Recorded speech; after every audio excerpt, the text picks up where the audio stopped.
आधुनिक भारत के इतिहास की इस सीरीज में आपका स्वागत है।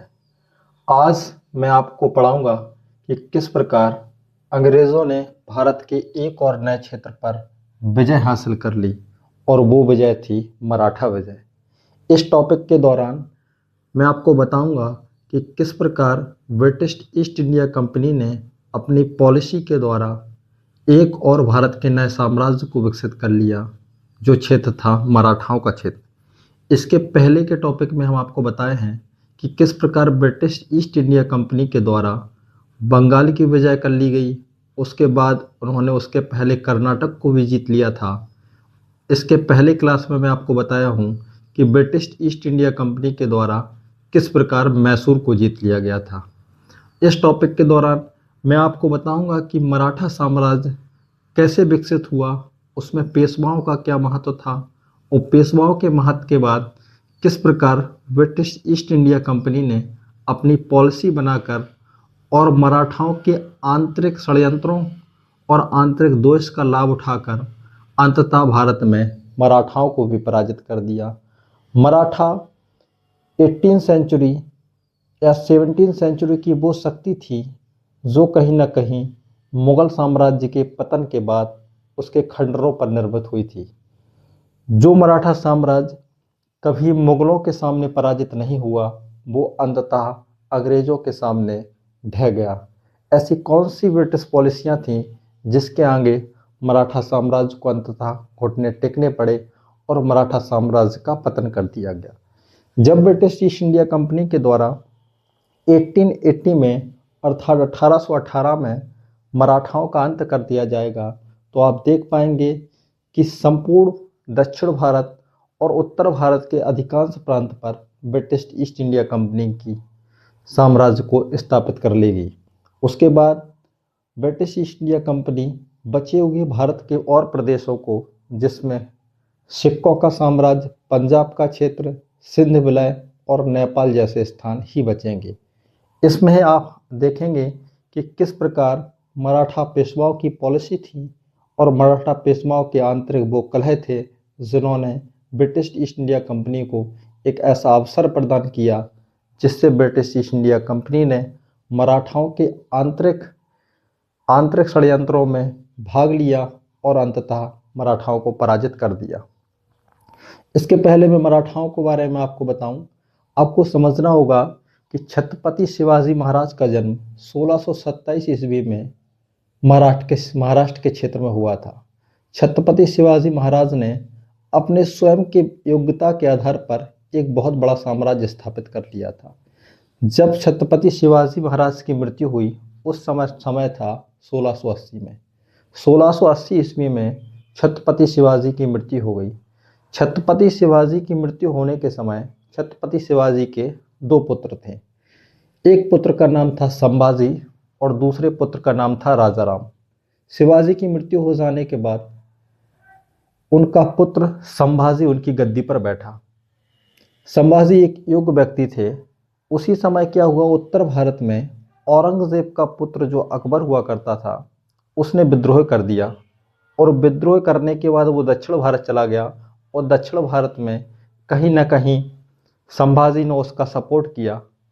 कुछ एक कारण और दूसरी, जो उस समय जो औरंगजेब की दक्कन की नीति थी, वो कहीं ना कहीं दक्कन को विजित करने लगी और उसकी एक ऐसी पॉलिसी थी जिससे वो संपूर्ण दक्षिण भारत को अपने नियंत्रण में लाना चाहता था। वो भी जो नियंत्रण था उसको प्रत्यक्ष रूप से हासिल करना चाहता था। इसीलिए शिवाजी के पुत्र संभाजी को औरंगजेब के द्वारा संगमेश्वर के युद्ध में 1789 में पराजित कर दिया गया और पराजित करने के बाद संभाजी के पुत्र जिनका नाम साहू था, उनको कैद कर लिया और कैद करने के बाद औरंगजेब उनको उत्तर भारत लेकर आया। लेकिन उसी समय मराठाओं ने शिवाजी के दूसरे पुत्र जिनका नाम राजाराम था, राजाराम को गद्दी पर बैठाया। जब राजाराम को गद्दी पर बैठाया तो राजाराम के शासनकाल में मराठा फिर प्रतिबद्ध हो गए कि हम कहीं ना कहीं मुगलों का फिर अंत कर देंगे।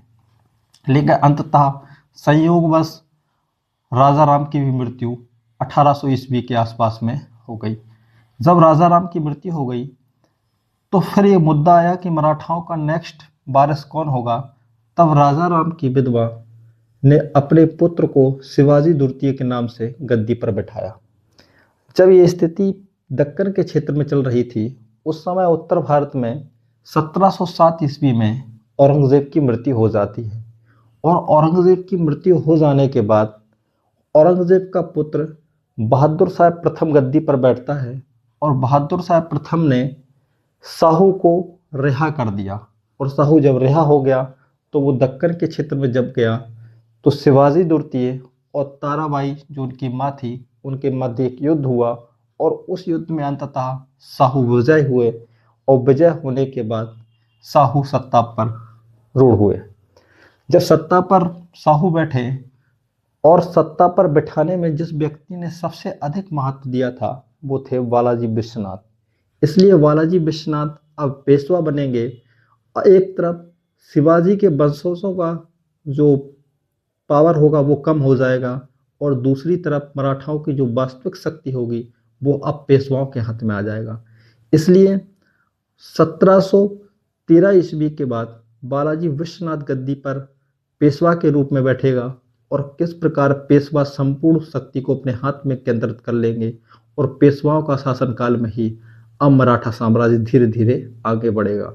फिर हम आपको बताएंगे किस प्रकार पेशवाओं के आंतरिक कलह ने फिर एक बार ब्रिटिश ईस्ट इंडिया कंपनी को एक मौका दिया। और वो मौका किस प्रकार का था, किस प्रकार जो 3 आंग्ल मराठा युद्ध हुए उनकी पृष्ठभूमि तैयार हुई।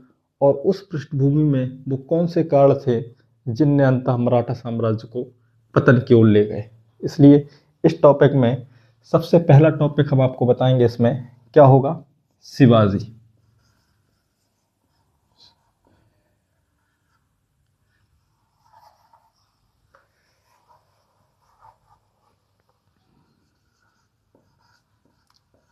छत्रपति शिवाजी।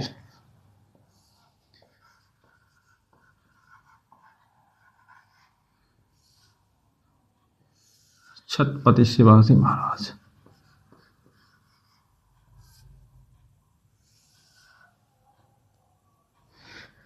छत्रपति शिवाजी महाराज का जो टॉपिक होता है वो हम आपको मध्यकालीन इतिहास के दौरान पढ़ाते हैं, क्योंकि औरंगजेब की जो दक्कन नीति थी उसमें किस प्रकार मराठाओं ने उसको प्रभावित किया। इसलिए ये टॉपिक जो है वो मध्यकालीन भारत का है।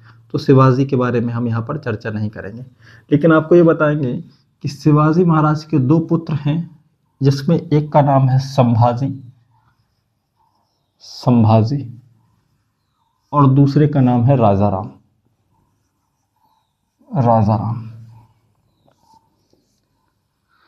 संभाजी उनके प्रथम पुत्र हैं। अभी संभाजी के बारे में एक मूवी भी भारत में आई है। छत्रपति शिवाजी की जो मृत्यु थी वो 1680 ईस्वी में हो गई। और 1680 में मृत्यु हो जाने के बाद उनके पुत्र जिनका नाम था संभाजी दक्कन में फिर एक बार मराठाओं के छत्रपति बने। लेकिन अंततः औरंगजेब ने संभाजी को संगमेश्वर के युद्ध में पराजित कर दिया। संगमेश्वर के युद्ध में पराजित कर दिया। पराजित करने के बाद जो औरंगजेब की वो पॉलिसी थी वो ये थी कि कहीं ना कहीं हम मराठाओं को बिना उत्तराधिकारी के अर्थात उत्तराधिकारी रहित कर देंगे तो हम दक्कन पर नियंत्रण कर पाएंगे। इसलिए उसने संभाजी की हत्या कर दी। और हत्या करने के तुरंत बाद इनके जो पुत्र थे जिनका नाम शाहू था, शाहू को कैद कर लिया। और कैद करने के बाद उनको उत्तर भारत अपने साथ लेकर आया। और साथ लेकर आने के बाद उनको ससम्मान अपने यहाँ कैद में रखा। उसके बाद देखेंगे जब संभाजी की मृत्यु जो समय हुई थी उस समय हो चुका था 1689 ईस्वी। अब फिर प्रश्न उठा था कि आखिर मराठा साम्राज्य का अब क्या होगा। इसलिए अंततः मराठाओं के नए छत्रपति जो बनाए गए वो बनाए गए राजाराम। इसलिए 1889 ईस्वी से लेकर 1899 ईस्वी से लेकर 1700 ईस्वी लगभग अब जो नए छत्रपति बने थे वो राजा राम बने थे। लेकिन अचानक हुआ क्या कि राजा राम के शासनकाल में मराठा शक्ति फिर धीरे धीरे उदय होने लगी और मराठा इस बात के लिए प्रतिबद्ध हो गए कि हम कहीं ना कहीं मुगलों से अपना बदला लेंगे और मुगलों को फिर नेस्तनाबूद कर देंगे, फिर वही पॉलिसी अपनाएंगे जो शिवाजी ने अपने शासनकाल में अपनाई हुई थी। लेकिन अंततः राजा राम की भी मृत्यु हो गई। जब राजा राम की मृत्यु हो गई तो फिर प्रश्न ये उठ गया कि अब फिर मराठा साम्राज्य का नेक्स्ट वारिस कौन होगा। इसलिए अंततः राजा राम की जो विधवा थी जिनका नाम था ताराबाई, ताराबाई ने अपने पुत्र जिनकी उम्र बहुत कम थी, अल्पवयस्क पुत्र जिनका नाम शिवाजी द्वितीय के नाम से शिवाजी द्वितीय के नाम से गद्दी पर बैठाया। अब आप ये समझिएगा कि इस समय मराठा साम्राज्य का जो छत्रपति है, मराठा साम्राज्य का जो प्रमुख है वो कौन है, तो वो है शिवाजी द्वितीय। और शिवाजी द्वितीय की जो संरक्षिका हैं, क्योंकि शिवाजी द्वितीय एक अल्पवयस्क पुत्र है और उसकी संरक्षक कौन है, तो उसकी माँ ताराबाई। अब ताराबाई है, लेकिन आपको ये पता होना चाहिए कि संभाजी के एक पुत्र जिनका नाम साहू है उसको मुगल बादशाह औरंगजेब ने कैद कर रखा है। लेकिन इतिहास में फिर परिवर्तन हुआ और 1707 ईस्वी में उत्तर भारत में औरंगजेब की मृत्यु हो गई। औरंगजेब की जब मृत्यु हो गई, औरंगजेब की मृत्यु हो जाने के बाद औरंगजेब की पद के लिए या मुगलों के सम्राट बनने के लिए उसके सत्ता संघर्ष हुआ और अंततः बहादुर शाह प्रथम गद्दी पर बैठा। बहादुर शाह प्रथम गद्दी पर बैठा। बहादुर शाह प्रथम ने एक नीति अपनाई। उसने कहा कि दक्कन को आज तक मुगल साम्राज्य अपने नियंत्रण में नहीं ला पाया है, लेकिन मैं अगर ऐसा करूं कि कहीं साहू को कैद से मुक्त कर दूं तो साहू सीधा कहाँ जाएगा, तो वो जाएगा मराठा साम्राज्य में, दक्कन जाएगा। और जब वो दक्कन जाएगा तो साहू ऐसा दावा करेगा कि इस गद्दी पर मेरा अधिकार है। तो साहू और शिवाजी द्वितीय जिसकी माँ ताराबाई उसकी संरक्षिका है, उनके मध्य किसी न किसी प्रकार का युद्ध तय है। अंततः यही हुआ कि जब बहादुर शाह प्रथम ने साहू को मुक्त किया, मुक्त करने के बाद साहू जब दक्षिण गया, दक्षिण में ताराबाई ने साहू को चुनौती दी और अपना पद खाली करने से इनकार कर दिया। जब इनकार कर दिया तो यहीं पर साहू और उसमें ताराबाई प्लस शिवाजी द्वितीय जो उनके पुत्र हैं, शिवाजी द्वितीय के मध्य मराठा साम्राज्य के उत्तराधिकारी का युद्ध हुआ। और इस युद्ध का नाम है पालखेड़ा का युद्ध। खेड़ा का युद्ध लिखिए, खेड़ा का युद्ध, खेड़ा का युद्ध, खेड़ा का युद्ध। खेड़ा का युद्ध कब हुआ है, तो ये हुआ है 1707 ईस्वी में। अब आप समझ पा रहे हैं कि छत्रपति के पद के लिए या मराठा साम्राज्य के उत्तराधिकारी का फिर युद्ध हो रहा है, जिसमें साहू और दूसरी तरफ ताराबाई और शिवाजी द्वितीय हैं। इस युद्ध में ताराबाई और शिवाजी द्वितीय हार गए और साहू जीत गया। अब यहाँ पर एक और चेंजमेंट आता है, एक ऐसा परिवर्तन आता है जिसने इतिहास में एक ऐसी अमिट छाप छोड़ी जो कहीं ना कहीं संपूर्ण भारत को प्रभावित करती है। जहां आप इस समय देखेंगे कि मराठाओं की जो स्थिति है वो थोड़ा थोड़ा कमजोर हो रही है, लेकिन यहाँ आप देखिए कि साहू जब गद्दी पर बैठ रहा था तो एक व्यक्ति ने उनको सपोर्ट किया जिनका नाम था बालाजी विश्वनाथ। बालाजी विश्वनाथ। बालाजी विश्वनाथ साहू के उस समय सेनाकर्ते के पद पर रहा करते थे। सेनाकर्ते का मतलब था सामान्यतः सेनापति। बालाजी विश्वनाथ की सपोर्ट से साहू फिर एक बार दक्कन में सत्तारूढ़ हो गए और सत्तारूढ़ होने के बाद बालाजी विश्वनाथ को बाद में पेशवा बनाया गया। पेशवा का मतलब वो प्रधानमंत्री बन गए। जब वो प्रधानमंत्री बन गए तो आप देखेंगे कैसे बालाजी विश्वनाथ ने धीरे धीरे मराठा साम्राज्य की संपूर्ण शक्ति को अपने हाथ में केंद्रित कर लिया और साहू के मरने के बाद एक संधि के बाद मराठाओं की जो सारी शक्ति थी वो बाद में पेशवाओं के हाथ पे पहुंच गई और पेशवाओं ने कैसे कैसे अपने आप को संगठित किया।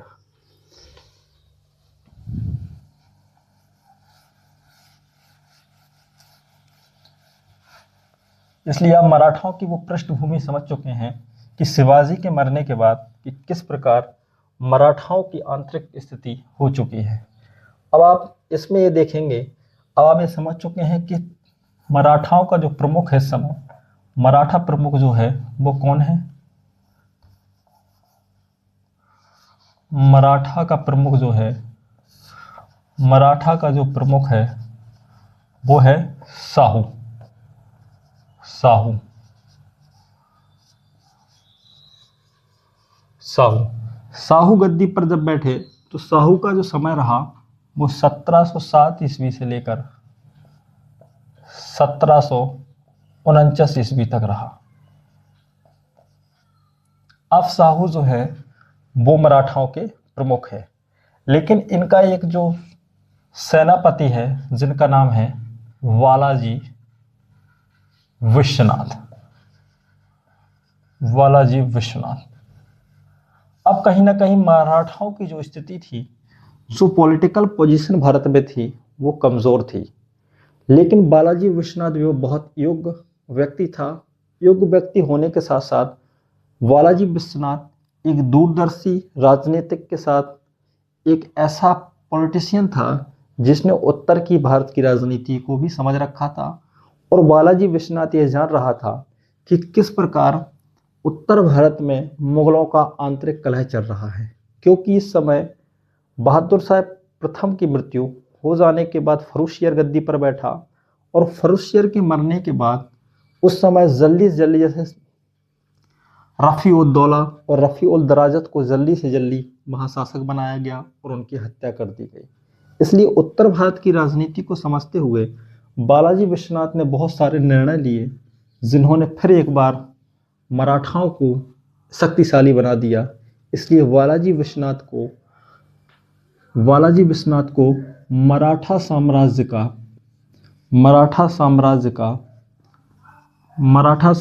का द्वितीयक संस्थापक कहा जाता है। द्वितीयक संस्थापक कहा जाता है। क्यों कहा जाता है? क्योंकि बालाजी विश्वनाथ ने मराठाओं को भारत में फिर वही शक्ति दिला दी जो कहीं न कहीं शिवाजी के शासनकाल में रहा करती थी। अब आप देखेंगे कि बालाजी विश्वनाथ का किस प्रकार उदय हो रहा है। इसलिए बालाजी विश्वनाथ के बारे में आपको कुछ चीज़ें याद रखनी है। बालाजी विश्वनाथ इस समय कौन है? तो इस समय वो मराठा पेशवा है। मराठा पेशवा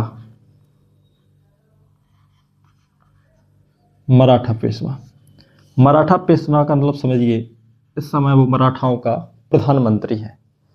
और जब वो मराठाओं का प्रधानमंत्री है, इसलिए उसने मराठाओं को शक्तिशाली बनाने के लिए उत्तर भारत में मुगलों के साथ कुछ संधि आरंभ कर दी और मुगलों से उसने 1719 ईस्वी में एक संधि की। 1719 में एक संधि की। ये संधि इसलिए की गई थी क्योंकि उत्तर भारत में जल्दी से जल्दी मुगल शासकों को हटाया जा रहा था और कुछ को गद्दी पर बैठाया जा रहा था, क्योंकि वहाँ पर सर्वाइवल ऑफ द वीकेस्ट की नीति को फॉलो किया जा रहा था। इसलिए मोहम्मद शाह रंगीला फिर उत्तर भारत में मुगलों का नया सुल्तान बन गया है, नया शासक बन गया है। इसलिए 1719 में फिर एक बार बालाजी विश्वनाथ ने मुगलों से एक संधि की और इस संधि की जो शर्तें थी वो ये थी कि मराठाओं को मुगलों के क्षेत्र में चौथ और सरदेश मुखी वसूल करने का अधिकार दिया जाएगा। चौथ और सरदेश मुखी क्या है? यह एक प्रकार के टैक्सेस हैं। चौथ का मतलब इतिहासकारों में एक विभेद है कि चौथ का मतलब क्या माना जाए, लेकिन एक सामान्य सा जो निष्कर्ष निकलता है वो ये निकलता है कि भू राजस्व का 1/4 हिस्सा चौथ कहलाता है। और मराठा चौथ उस क्षेत्र से वसूलते थे वे जहां पर मराठाओं का प्रत्यक्ष नियंत्रण नहीं होता था। जहां मराठाओं का प्रत्यक्ष नियंत्रण होता था वो वहां से सरदेश मुखी वसूल करते थे। इसलिए आप देखेंगे कि मराठाओं से एक संधि कर ली जिसमें चौथ और सरदेश मुखी वसूलने के अधिकार, चौथ और सरदेश मुखी, चौथ और सरदेश मुखी वसूल करने के अधिकार अब मराठाओं को मिल गए थे। अब आप यहाँ देखेंगे कि जब मुगलों के क्षेत्र में मराठा चौथ और सरदेश मुखी वसूल कर रहे हैं तो उसका मतलब ये समझिए कि धीरे धीरे मराठाओं के पास भी उत्तर भारत की राजनीति में इंटरेस्ट हो गया है। अब वो मुगलों को कहीं ना कहीं रिप्लेस कर कर स्वयं भारत की सत्ता अपने हाथ में लेना चाहते हैं। इसलिए इस संधि को मराठाओं का मैग्ना कार्टो कहा जाता है। मराठाओं का मैग्ना कार्टा कहा जाता है। मैग्ना कार्टा क्यों कहा जाता है कि इस संधि के द्वारा अभी तक मुगल बनाम मराठाओं का जो युद्ध होता रहा था, अब कहीं ना कहीं मराठा और मुगल नज़दीक आ रहे थे और इस संधि के द्वारा मुगलों के क्षेत्र में अब मराठा धीरे धीरे हस्तक्षेप करना आरंभ कर रहे थे। तो आप देखेंगे कि बालाजी विश्वनाथ ने संधि कर ली है और मराठा साम्राज्य को एक बार फिर शक्तिशाली बना दिया है। लेकिन हुआ क्या कि बालाजी विश्वनाथ की मृत्यु 1719 ईस्वी में हो गई। 1719 ईस्वी में जब बालाजी विश्वनाथ की मृत्यु हो गई तो मराठा साम्राज्य को एक बड़ा झटका लगा था, क्योंकि मराठा साम्राज्य धीरे धीरे फिर अभ्युदय होने लगा था। इसलिए आप फिर देखेंगे कि जब बालाजी विश्वनाथ की मृत्यु हो गई तो बालाजी विश्वनाथ के ज्येष्ठ पुत्र, जिनका नाम बाजीराव प्रथम था, जिनके ऊपर भारत में एक फिल्म भी आई थी बाजीराव मस्तानी, वही बाजीराव प्रथम बालाजी विश्वनाथ के पुत्र फिर एक बार मराठा पेशवा बने, जिनका नाम था बाजीराव प्रथम। बाजीराव प्रथम ये जो थे 1719 या 20 से लेकर 1740 ईस्वी तक बाजीराव प्रथम। बाजीराव प्रथम एक योग्य पिता के योग्य पुत्र साबित हुए और बाजीराव प्रथम ने वो सारे कार्य कर डाले जो शायद कोई पेशवा कर सकता था। बाजीराव प्रथम बहुत योग्य व्यक्ति थे और योग्य व्यक्ति होने के साथ साथ इनके पास युद्ध कौशल की कला भी थी और एक पॉलिटिशियन के वो गुण थे जो कहीं ना कहीं फिर उत्तर भारत और दक्षिण भारत की राजनीति को समझ रहे थे। बाजीराव प्रथम जब मराठा पेशवा बने, इन्होंने कुछ पॉलिसी अपनाई, जिन्होंने कुछ पॉलिसी अपनाने के लिए एक सिद्धांत दिया जिसका नाम था हिंदू पदपातशाही। हिंदू पदपातशाही में इन्होंने कहा कि इस समय हमें ये देखना होगा कि मुगल कमज़ोर हो रहे हैं और जब मुगल कमज़ोर हो रहे हैं तो हमें मुगलों पर आक्रमण करना चाहिए और मुगलों को हटाकर स्वयं उत्तर भारत की राजनीति को अपने हाथ में केंद्रित कर लेना चाहिए। जहां एक तरफ मुगल कमज़ोर हो रहे हैं, वहीं दक्षिण भारत में इस समय हैदराबाद के जो निज़ाम हैं वो कहीं ना कहीं मजबूत स्थिति में थे। जब मजबूत स्थिति में थे और इस समय हैदराबाद का नवाब निज़ाम उल मुल्क अर्थात चिनकलिच खां हुआ करता था। इसलिए बाजीराव प्रथम ने कई बार हैदराबाद को भी पराजित किया और उसके बाद उत्तर भारत की राजनीति में वो किस प्रकार का परिवर्तन लाएगा वो आप आगे देखेंगे। इसलिए बाजीराव प्रथम ने एक सिद्धांत दिया जिस सिद्धांत का नाम था हिंदू पदपातशाही। हिंदू पदपातशाही में उन्होंने कहा कि हम लोग अर्थात सब भारत के हिंदू कलेक्ट हो जाते हैं और एक ऐसा संघ बनाते हैं जिससे हम इस्लाम को या मुस्लिम सत्ता को अर्थात मुगलों को हम हटाते इस देश से।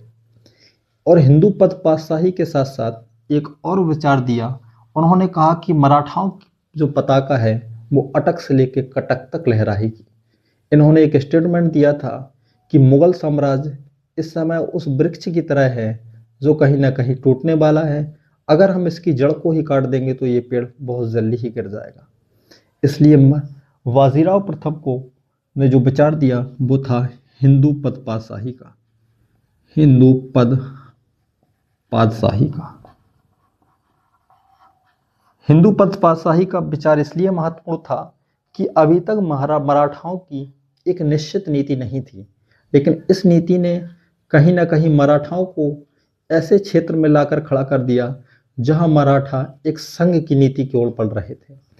हिंदू पद पातशाही के दौरान इन्होंने कहा था कि मुगलों को अंत करना है, अर्थात मुगलों के संबंध में इन्होंने कहा था कि यदि हम वृक्ष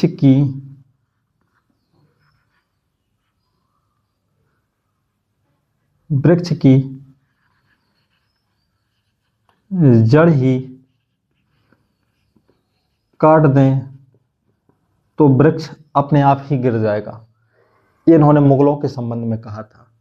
इसके बाद भारत में कुछ ऐसे योद्धा हैं जिनका नाम भारत में गुरिल्ला पद्धति के लिए अपना माना जाता है, जिसमें गुरिल्ला पद्धति का जो प्रमुख नाम है वो बाजीराव प्रथम है। बाजीराव प्रथम ने गुरिल्ला पद्धति को अपनाया। इसके बाद कुछ और भारत में ऐसे नाम हैं जिन्होंने गुरिल्ला पद्धति के बदौलत लगभग अपने देश को सुरक्षित रखा था, जिसमें बाजीराव प्रथम, मलिक अंबर जो दक्षिण भारत का एक प्रधानमंत्री होगा, मलिक अंबर, और उसके बाद और भी कई शासक हुए जिसमें एक नाम आता है महाराणा प्रताप सिंह जो राजस्थान में सक्रिय थे और उन्होंने अकबर को हल्दी घाटी के युद्ध में एक कड़ी टक्कर दी थी। इसलिए आप देखेंगे हिंदू पद पातशाही में मुगलों के संबंध में ये कहा। इसलिए इन्होंने कहा था कि मराठाओं की जो पताका है, मराठाओं की पताका अटक से लेकर कटक तक लहराएगी। उसके बाद इनके बारे में आप याद रखिए, इन्होंने ही भारत में मराठाओं के लिए गुरिल्ला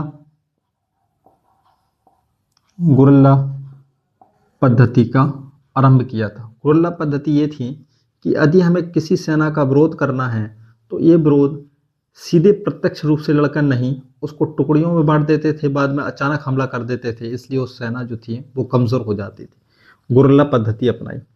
उसके बाद बाजीराव प्रथम ने अपने जीवन में कई लड़ाइयाँ लड़ी थी, जिसमें से उसने अधिकांश लड़ाइयाँ जीती थी। एक बड़ा साम्राज्य की ओर मराठाओं को ले जाते हुए इन्होंने कई क्षेत्र को जीता, जिसमें गुजरात, मालवा,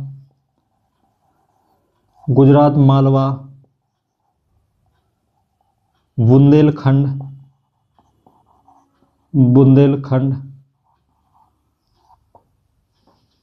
जिंजी। इन्होंने ही पुर्तगालियों से वसीन का क्षेत्र छीन लिया था। वसीन का जो क्षेत्र था वो बाजीराव प्रथम ने पुर्तगालियों से 1739 ईस्वी में छीन लिया था। अब आप देखेंगे कि जो मराठा साम्राज्य कुछ समय कमज़ोर दिख रहा था, बाजीराव प्रथम ने उसको फिर उस भारत की जंग में लाकर खड़ा कर दिया, जिसमें मुगलों को रिप्लेस कर यदि मुगलों को नेक्स्ट कोई वंशज होगा भारत पर जो शासन करेगा, अब वो मराठा साम्राज्य लगभग तय होने लगा था। क्योंकि बाजीराव प्रथम ने गुजरात, मालवा, बुंदेलखंड और यहाँ तक कि हैदराबाद में समय जो निज़ाम हुए करते थे, निज़ाम को भी कई बार युद्धों में पराजित किया। अगर उनको युद्धों में देखा जाए तो एक पालखेड़ा का युद्ध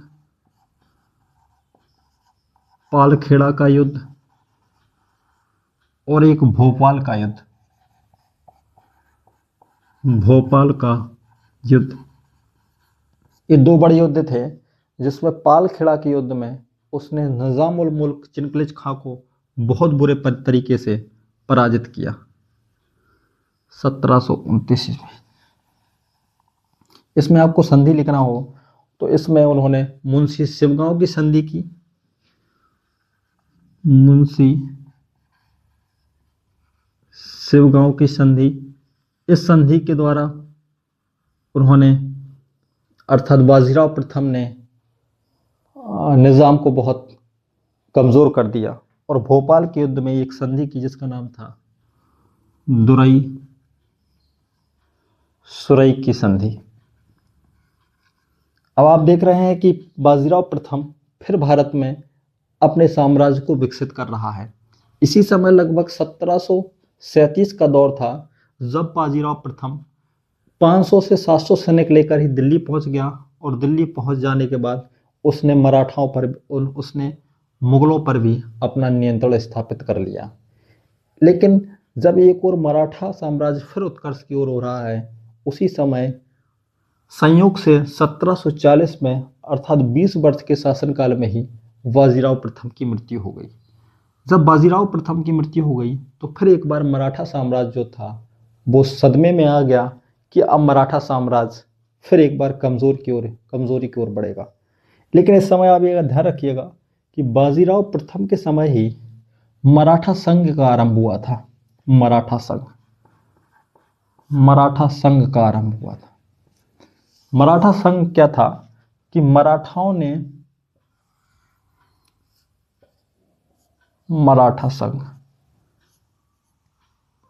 संघ ने, क्योंकि मराठा साम्राज्य धीरे धीरे बड़ा होने लगा था और जब वो बड़ा होने लगा तो मराठाओं पर प्रत्यक्ष नियंत्रण करना कठिन होता जा रहा था।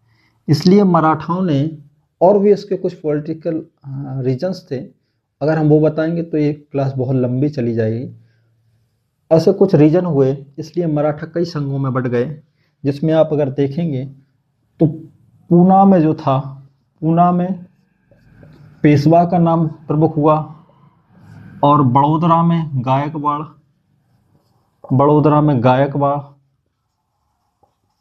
गायकवाड़ और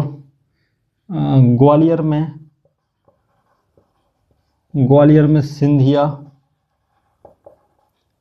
नागपुर में भोसले, इंदौर में होलकर।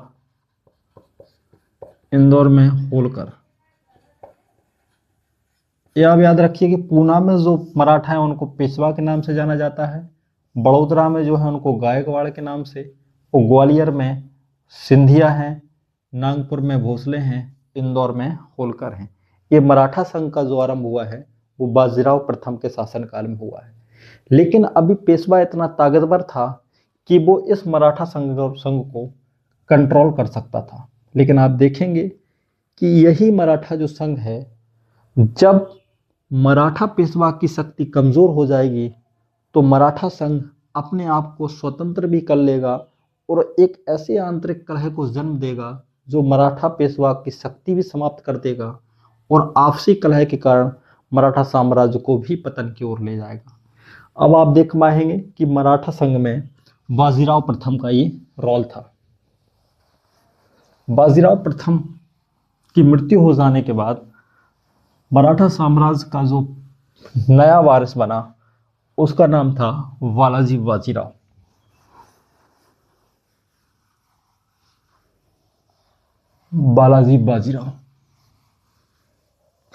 हम आपको अभी क्लास के लास्ट में एक लिस्ट बना देंगे जिसमें आप सभी पेशवाओं के नाम नोट कर लीजिएगा, उनका क्रम क्या होगा। अब देखेंगे कि बाजीराव प्रथम की मृत्यु 1740 ईस्वी में हो गई। बाजीराव प्रथम की मृत्यु कब हो गई? तो ये हो गई 1720 से लेकर 1740 ईस्वी तक। बाजीराव प्रथम की मृत्यु हो जाने के बाद जो नया पेशवा बना उसका नाम था बालाजी बाजीराव। ऐसा याद रखिएगा, बालाजी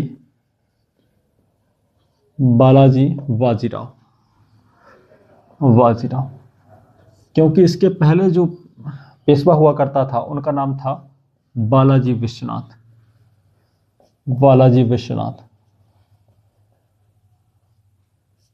इसलिए बालाजी बाजीराव में नाम में इन्होंने इनसे बालाजी लिया है और इससे इन्होंने बाजीराव लिया है, इसलिए इनका नाम बालाजी बाजीराव है। बालाजी बाजीराव के शासनकाल में फिर मराठाओं ने वही शक्ति अर्जित कर ली जो बाजीराव प्रथम के शासनकाल में हुआ करती थी। बाजीराव प्रथम ने भी उसी प्रकार की नीति अपनाई थी, लेकिन इस समय बाजीराव प्रथम के द्वारा जो हिंदू पदपातशाही का जो विचार दिया गया था वो विचार सामान्यतः कमजोर हो गया था। इसलिए देखेंगे बाजीराव प्रथम ने 1740 से लेकर 1761 ईस्वी तक अपने पद पर आसीन रहे। इसलिए इस समय जो हिंदू पदपातशाही का विचार जो है वो कमजोर पड़ने लगा था। जब कमजोर पड़ने लगा तो आप ये देखेंगे कि वो हिंदू शासक भारत में अब मराठाओं पर वो विश्वास नहीं कर पा रहे थे जो कहीं ना कहीं बाजीराव प्रथम के शासनकाल में वो मराठाओं पर कर पा रहे थे। इसलिए बाजीराव प्रथम की कुछ घटनाएं देखें तो ये घटना है 1749 से लेकर 50 ईस्वी की। इस समय मराठाओं का प्रमुख हुआ करता था साहू की मृत्यु हो गई।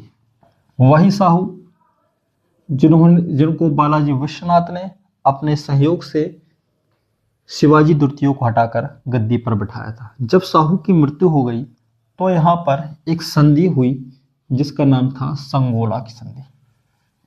संगोला की संधि 1750 या 49 लिखिए। इस संगोला की संधि क्यों महत्वपूर्ण है? क्योंकि आप ये समझ पा रहे हैं कि इस समय जो मराठाओं की शक्ति है वो किसके हाथ में है? वो पेशवा के हाथ में है। पेशवा जो है वो मराठा संघ का प्रधानमंत्री है, ना कि प्रमुख है।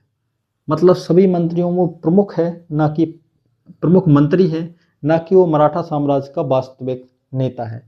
वास्तविक नेता कौन था इस समय? वास्तविक नेता साहू है, लेकिन साहू की मृत्यु हो गई। साहू की मृत्यु हो जाने के बाद जो राजा राम द्वितीय मराठा प्रमुख बना उसने संगोला की संधि कर ली। और संगोला की जो संधि थी उस संधि की एक शर्त ये है कि अब मराठा पेशवा का जो पद है वो वंशानुगत हो गया।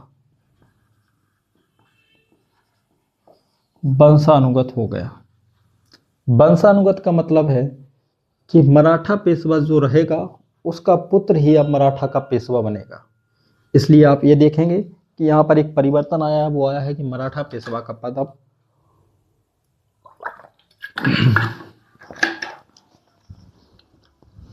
मराठा पेशवा का जो प्रमुख होगा वो अब वंशानुगत होगा।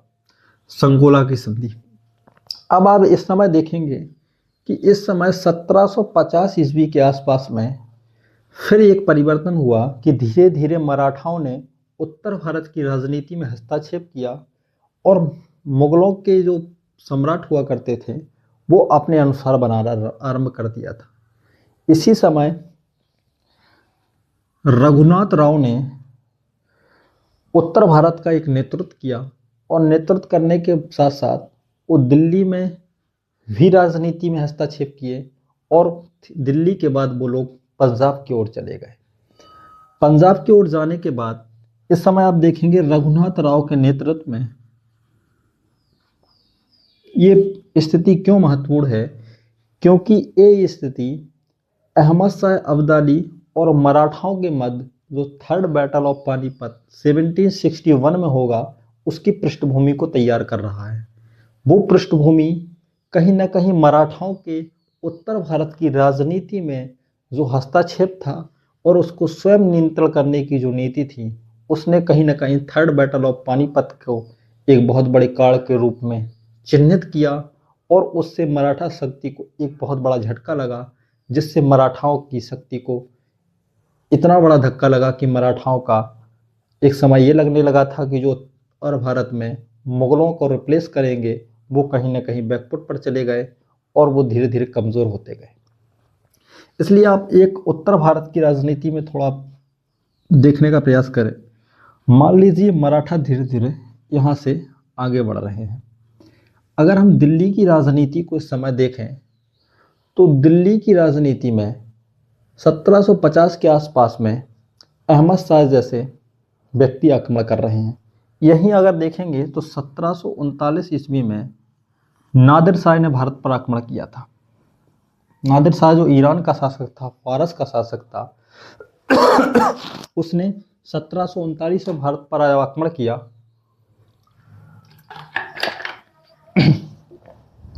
उस 1739 में आक्रमण करने के बाद उसने नादिर शाह ने करनाल के युद्ध में जो मुगलों का प्रमुख हुआ करता था मोहम्मद शाह रंगीला को बहुत बुरी तरीके से हराया था।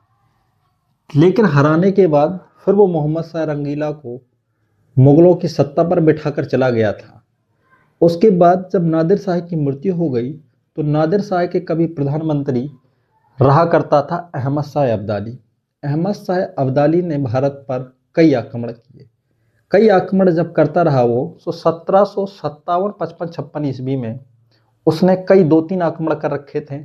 उन आक्रमणों के दौरान उसने क्या किया था कि जो पंजाब का जो क्षेत्र था जिसको नादिर शाह ने जीता था, नादिर शाह ने जीतने के कारण अहमद शाह अब्दाली इस पर अपना अधिकार समझता था कि ये अधिकार जो है वो मेरा है। इसलिए अहमद शाह अब्दाली पंजाब में अपने अकॉर्डिंग शासक चाहता था कि मैं जिस व्यक्ति को नियुक्त करूं वही व्यक्ति पंजाब का सूबेदार रहेगा।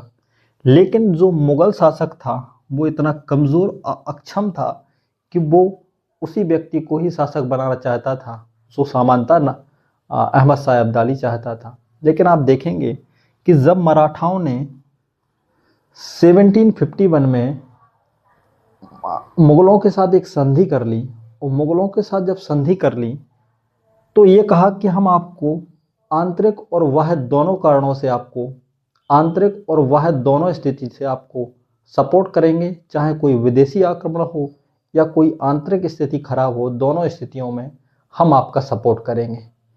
जब स्थिति ये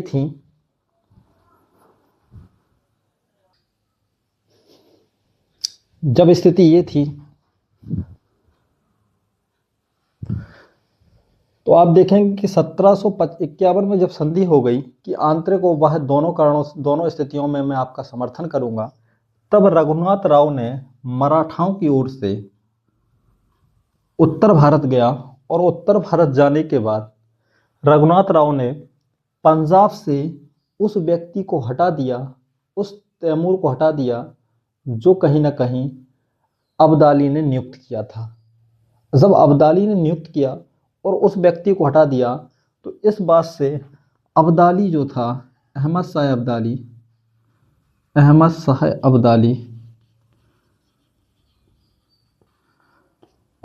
अब्दाली नाराज हो गया और बहुत क्रोधित हो गया कि मराठाओं ने मेरे आंतरिक क्षेत्र में क्यों हस्तक्षेप किया है। जब ये हस्तक्षेप हो गया और इसका जो नेतृत्व कर रहा है वो रघुनाथ राय कर रहा है, और रघुनाथ राय कौन है? वो एक मराठा है। इसलिए नादिर शाह अंततः नाराज होकर फिर एक बार भारत की ओर बढ़ा और भारत की ओर बढ़ने के बाद इस बार एक नई स्थिति ने जन्म लिया जिसका नाम था थर्ड बैटल ऑफ पानीपत।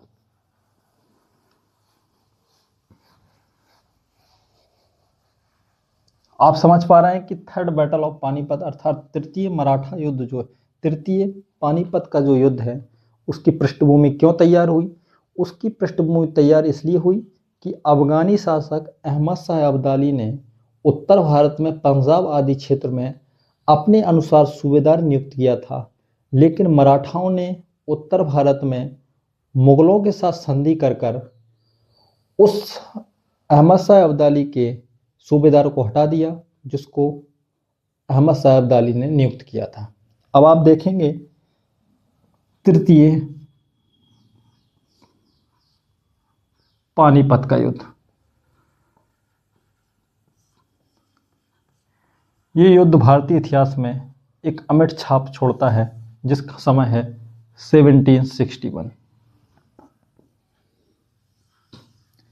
अभी तक इतिहास पढ़ने के बाद आप ये एकदम स्पष्ट होता जा रहा होगा कि इस समय मराठा इतने ताकतवर हो चुके हैं कि जिन मराठाओं ने मुगलों का भी स्थान ले लिया है और भारत के बहुत सारे क्षेत्र पर अपना प्रत्यक्ष नियंत्रण स्थापित कर लिया है, जिसमें कहीं ना कहीं राजस्थान के राजपूत शासक भी आ चुके हैं। अब आप देखेंगे किस प्रकार मराठाओं को एक बहुत बड़ी क्षति होने वाली है, वो थर्ड बैटल ऑफ पानीपत में। अब जब थर्ड बैटल ऑफ पानीपत का स्टार्ट होगा, वो क्यों होगा? क्योंकि अहमद शाह अब्दाली अब फिर भारत आएगा। अब जब अहमद शाह अब्दाली भारत आया तो इस बार एक नया रण क्षेत्र हुआ जिसका नाम था पानीपत। अगर हम पानीपत के युद्धों पर दृष्टि डालें तो पहला पानीपत का युद्ध 1526 ईस्वी में बाबर और लोधी वंश के मध्य हुआ था। इब्राहिम लोधी को बाबर ने फर्स्ट बैटल ऑफ पानीपत में पराजित कर दिया था और इस पानीपत के युद्ध का महत्व इतना था कि इस युद्ध में पराजित होते ही लोधी वंश का अंत हो गया था और भारत में एक बार फिर मुगल सत्ता की स्थापना हुई थी। ये पहले पानीपत युद्ध का महत्व है। जब आप दूसरे पानीपत युद्ध को देखेंगे तो दूसरे पानीपत का युद्ध 1556 ईस्वी में हुआ, जिसमें एक और अकबर जो बैरम खां के संरक्षण में था और दूसरी तरफ उस समय हेमू जो एक अफगानियों के संरक्षण में था, वो भारत की सत्ता पर बैठना चाहता था। इसलिए दूसरे पानीपत के युद्ध में जब हेमू की मृत्यु हो गई तो एक बार फिर मुगलों ने अपने हाथ में सत्ता ले ली। इसलिए दोनों पानीपत के युद्धों का महत्व था। लेकिन थर्ड बैटल ऑफ पानीपत ऐसा नहीं हुआ। थर्ड बैटल ऑफ पानीपत जिस व्यक्ति ने किया था उसका नाम अहमद शाह अब्दाली है और अहमद शाह अब्दाली भारत में प्रत्यक्ष शासन करना नहीं चाहता है। अहमद शाह अब्दाली फिर अफगानिस्तान चला जाएगा। इसलिए इस युद्ध में एक स्थिति ये होगी कि ना तो अहमद शाह अब्दाली भारत का शासक बनेगा, ना इस युद्ध में ये भी तय कर देगा कि अब मराठा भी भारत के राजा नहीं होंगे। इसलिए एक इतिहासकार हैं, उन्होंने ये कहा है कि थर्ड बैटल ऑफ पानीपत ने ये तो तय नहीं किया कि भारत का शासक कौन बनेगा। थर्ड बैटल ऑफ पानीपत ने ये तो तय नहीं किया कि भारत का शासक कौन बनेगा, लेकिन ये तय कर दिया कि भारत का शासक कौन नहीं बनेगा, अर्थात अब मराठा नहीं बनेंगे। आप देखेंगे कि 1761 में जब मराठा कमज़ोर हो जाएंगे तो एक तरफ ब्रिटिश ईस्ट इंडिया कंपनी को बहुत लाभ होगा। इसीलिए दक्षिण की भारत की राजनीति में हैदर अली भी अपने आप को मजबूत कर लेगा। अगर हम थर्ड बैटल ऑफ पानीपत को देखें तो ये कब है? 1761 में है। अब आप देखिए इस तरफ है मराठा और दूसरी तरफ है अहमद शाह अब्दाली। अहमद शाह अब्दाली, जो अहमद शाह अब्दाली है वो अफगानी शासक है। अब मराठा और अहमद शाह अब्दाली के मध्य युद्ध किस क्षेत्र पर हो रहा है? तो वो हो रहा है पानीपत के क्षेत्र पर। पानीपत वर्तमान में हरियाणा के क्षेत्र में है।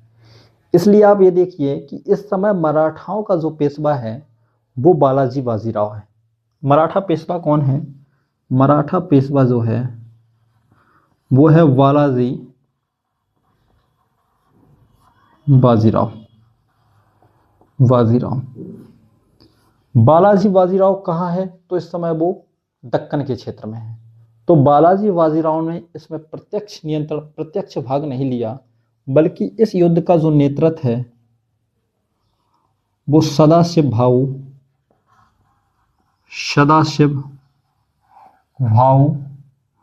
और विश्वास राव ने किया।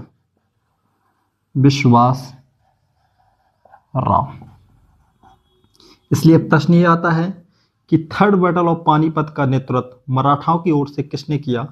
तो वो व्यक्ति थे सदाशिव भाऊ। सदाशिव भाऊ इस युद्ध में मराठाओं का नेतृत्व कर रहे हैं, अर्थात सेनापति हैं।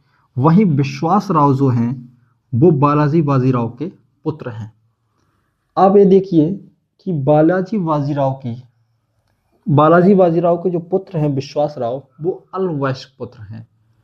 एक समानता ऐतिहासिक दृष्टिकोण ये होता है कि जो विश्वास राव थे उनको इस युद्ध में भाग नहीं लेना था, लेकिन बालाजी बाजीराव ने विश्वास राव की पॉलिटिकल पोजीशन मजबूत करने के लिए विश्वास राव को इस युद्ध में भेजा था। और इस युद्ध में इसलिए भेजा था क्योंकि बालाजी बाजीराव इस बात से एक क्षण मात्र भी वाकिफ नहीं थे कि कहीं मराठा सेना हार सकती है। इसलिए वो ये चाहते थे कि अगर हम थर्ड बैटल ऑफ पानीपत जीत जाएंगे तो विश्वास राव की जो पॉलिटिकल पोजीशन होगी वो पेशवा पद के लिए कहीं ना कहीं लाभ का काम करेगी। अंततः इस युद्ध का परिणाम कहीं ना कहीं बहुत विपरीत होगा। और इसमें एक नाम और याद रखिए आप, इब्राहिम शाह गारदी। ये जो है मराठाओं के मुख्य तोपची हैं। जहां भारत में थर्ड बैटल ऑफ पानीपत को कुछ लोग हिंदू बनाम मुस्लिम के नाम से देखते हैं, वहीं आप देखेंगे कि मराठाओं की तोप खाने का जो प्रमुख है वो इब्राहिम शाह गारदी हैं। इस तरफ अहमद शाह अब्दाली हैं और अहमद शाह अब्दाली को उत्तर भारत के कई शासक जो हैं वो सपोर्ट कर रहे हैं। इसलिए अहमद शाह अब्दाली के पास भी उत्तर भारत में एक मजबूत पॉलिटिकल पोजीशन है, जिसमें अवध का नवाब भी है, मुगल शासक भी हैं। इसलिए आप देखेंगे कि इस समय मराठाओं का जो सपोर्ट था वो उत्तर भारत में अधिकांश शासकों ने नहीं किया, जिनमें राजपूत शासक भी थे। क्योंकि आप देखेंगे कि मराठाओं की जो एक नीति थी, उस भूराजस्व की नीति में जो खासकर चौथ की नीति थी, उसने मराठाओं को एक धक्का भी दिया था और मराठा हिंदू पदपातशाही की नीति छोड़ चुके थे और आसपास के कई क्षेत्रों पर लगातार आक्रमण करते रहे थे। इसलिए इस युद्ध में चिनकलिज खां जो निज़ाम उल मुल्क है, हैदराबाद का निज़ाम है, उसने भी मराठाओं को सपोर्ट नहीं किया, बल्कि इसके विपक्ष की पार्टी में ही रहा वो। इसलिए अंततः हुआ क्या कि थर्ड बैटल ऑफ पानीपत में मराठाओं की हार हो गई और अहमद शाह अब्दाली जीत गया। एक इतिहासकार हैं, उन्होंने लिखा है कि थर्ड बैटल ऑफ पानीपत में मराठाओं की इतनी अधिक क्षति हुई थी कि शायद ही संपूर्ण मराठवाड़ा में ऐसी कोई महिला होगी जो विधवा ना हुई हो या जिसके घर में कोई अर्थी ना बनी हो। ये थर्ड बैटल ऑफ पानीपत था। अब जहां एक और ये लग रहा था कि मराठा मुगलों को रिप्लेस कर देंगे और भारत के नए शासक बन जाएंगे, लेकिन थर्ड बैटल ऑफ पानीपत ने दो बड़े सेनानायक छीन लिए थे, जिसमें सदाशिव बाहू और विश्वास राय थे। और जो बालाजी बाजीराव हैं, बालाजी बाजीराव को भी बहुत इस युद्ध का अफसोस हुआ और बालाजी बाजीराव की मृत्यु हुई 1761 ईस्वी में हो गई। इसलिए आप देखेंगे कि 1761 ईस्वी मराठाओं के लिए एक इतनी बुरी सदी लेकर आई, इतनी बुरी साल लेकर आई कि जहां बालाजी बाजीराव की भी मृत्यु हो चुकी है, सदाशिव बाहू भी, विश्वास राव और मराठा साम्राज्य में बहुत सारे लोग जो हैं वो मर चुके हैं। इसलिए इस युद्ध का अंततः मराठाओं के क्षति के साथ हुआ। जब थर्ड बैटल ऑफ पानीपत समाप्त हो गया और मराठा इस युद्ध में बहुत अधिक क्षतिग्रस्त हुए, इसका लाभ जो था वो भारत की राजनीति में बहुत अधिक होने लगा। क्योंकि दक्षिण भारत में जहां निज़ाम भी अपने आप को मजबूत करने लगे, मैसूर में हैदर अली भी अपने आप को मजबूत करने लगा और भारत के कई शासक ऐसे थे, कई रियासतें ऐसी थीं जिन्होंने अपने आप को फिर उत्तर भारत की राजनीति में सक्रिय कर लिया और उस मैदान में आकर खड़ा कर लिया जो कहीं ना कहीं एक लंबी प्रतिद्वंद्विता से स्टार्ट हो सकता था। अब बालाजी बाजीराव की मृत्यु हो जाने के बाद नया पेशवा बने माधवराव।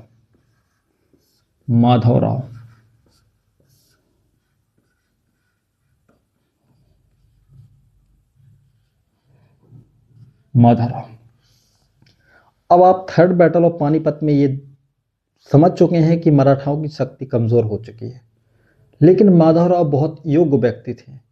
मराठाओं की शक्ति को जिस प्रकार धक्का लगा था, माधवराव ने उससे दुगनी स्थिति से मराठाओं को फिर एक बार संभाल दिया और मराठाओं को फिर उन्होंने गुजरात, मालवा, उत्तर भारत के कई क्षेत्र, जहां तक कि निज़ाम को भी 2 से 3 बार हरा दिया और फिर भारत की राजनीति में सक्रिय कर दिया। लग रहा था फिर मराठा साम्राज्य अपने अभ्युदय की ओर जा रहा है। लेकिन संयोग से 1771 ईस्वी में 9 से 10 साल शासन करने के बाद माधवराव की भी मृत्यु हो गई। माधवराव की मृत्यु ही, मुझे लगता है, मेरी दृष्टि से माधवराव की मृत्यु ही मराठाओं को पतन की ओर ले गई।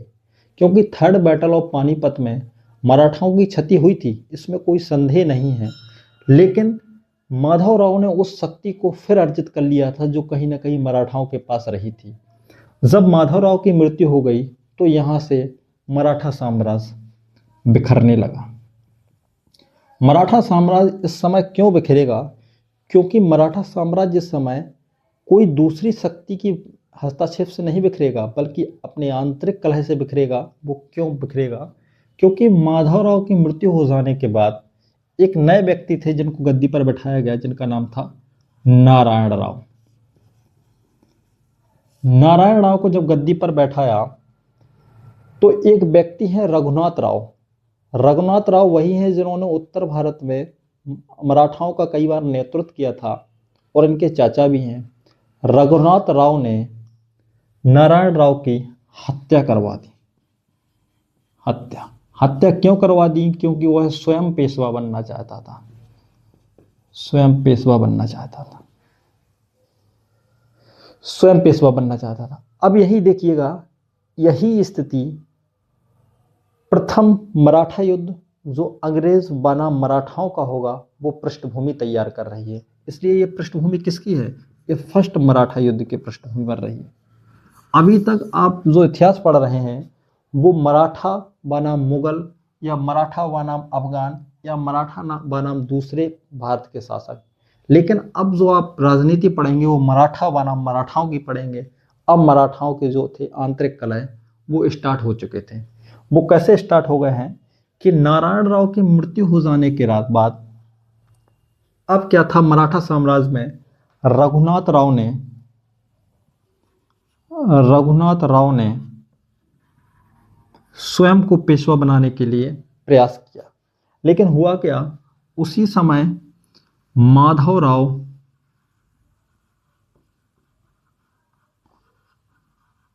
प्रथम पेशवा बना।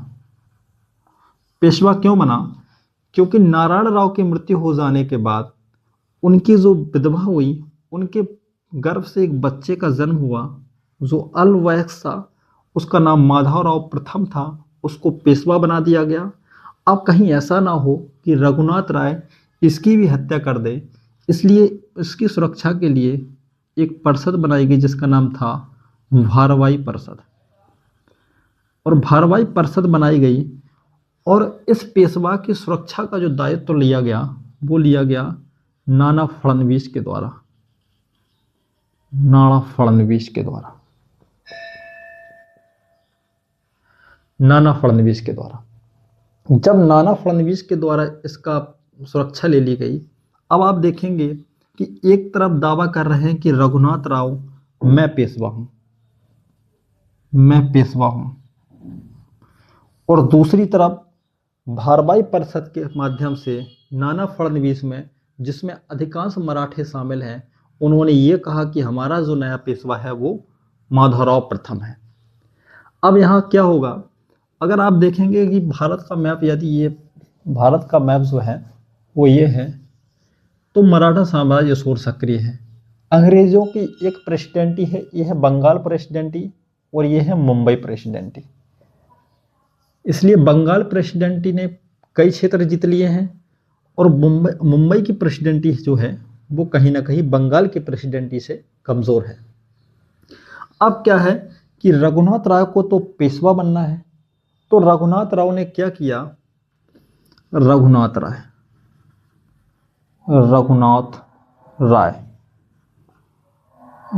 राव ने कुछ ऐसे कार्य किए जिन्होंने प्रथम मराठा युद्ध की पृष्ठभूमि को तैयार कर दिया। रघुनाथ राव उस समय मुंबई प्रेसिडेंटी में अंग्रेजों से इस बात की सहायता लेने के लिए पहुंच गया कि आप मुझे मराठा साम्राज्य का नया पेशवा स्वीकार कर लीजिए, उसके बदले में हम आपको सालसेट, वसीन आदि का क्षेत्र दे देंगे और सूरत की भी हम आपको जो भू राजस्व होगा उसमें हिस्सा देंगे। अर्थात हम आपको भू राजनीतिक क्षेत्र दे देंगे जिनकी आपको अधिक आवश्यकता है। इसलिए रघुनाथ राव ने मुंबई प्रेसिडेंटी के साथ एक संधि कर ली, जिस संधि का नाम था सूरत की संधि।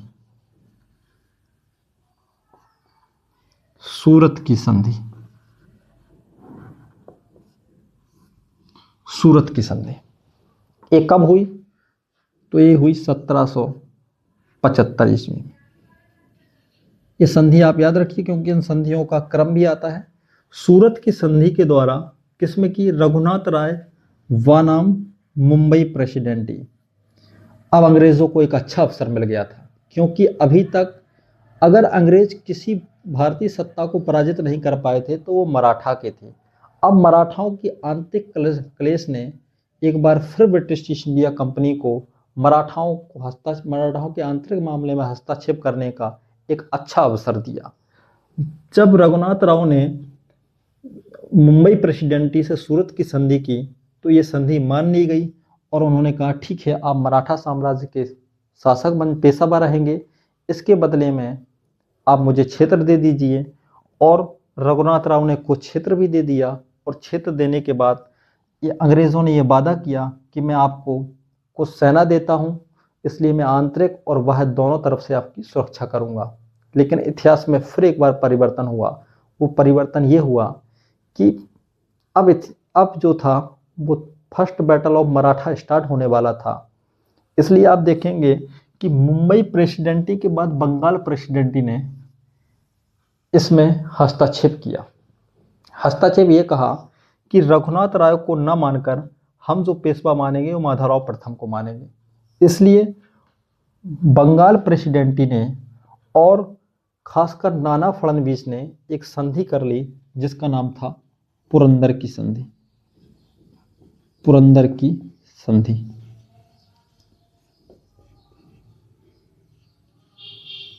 पुरंदर की संधि।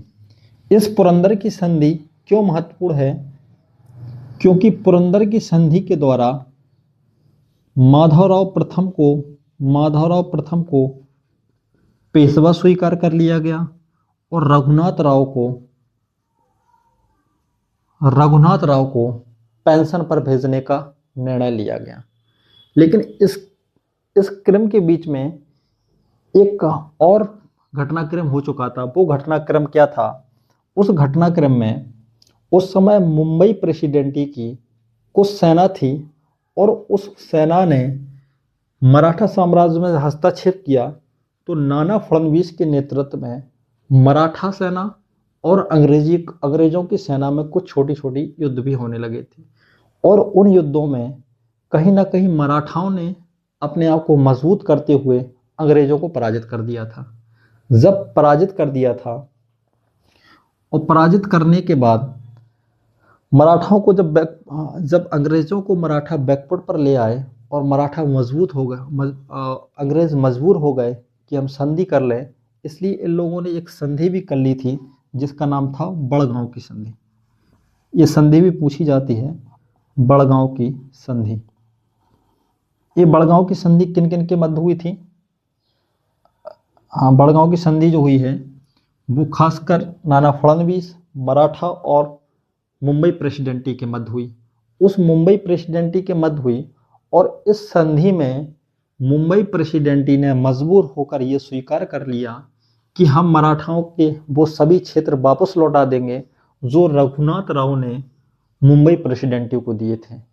जब ये शर्त स्वीकार कर ली गई और अब अंग्रेज ये समझ चुके थे कि मैं अभी इतना मजबूत नहीं हूँ कि मैं मराठाओं को हरा दूँ। तो ये स्थिति रियल में थी कि नाना फडणवीस एक योग्य व्यक्ति थे और वो अंग्रेज़ों की उस नीति को समझते थे कि उन्होंने भारत में किस प्रकार अपने कूटनीतिक चालों से बड़ा साम्राज्य बनाने की स्थिति में आ गए हैं। इसलिए बड़गांव की संधि के द्वारा अंग्रेज़ों ने या मुंबई प्रेसिडेंटी ने मराठाओं को वापस क्षेत्र दे दिए जो कहीं ना कहीं रघुनाथ राव ने दिए थे।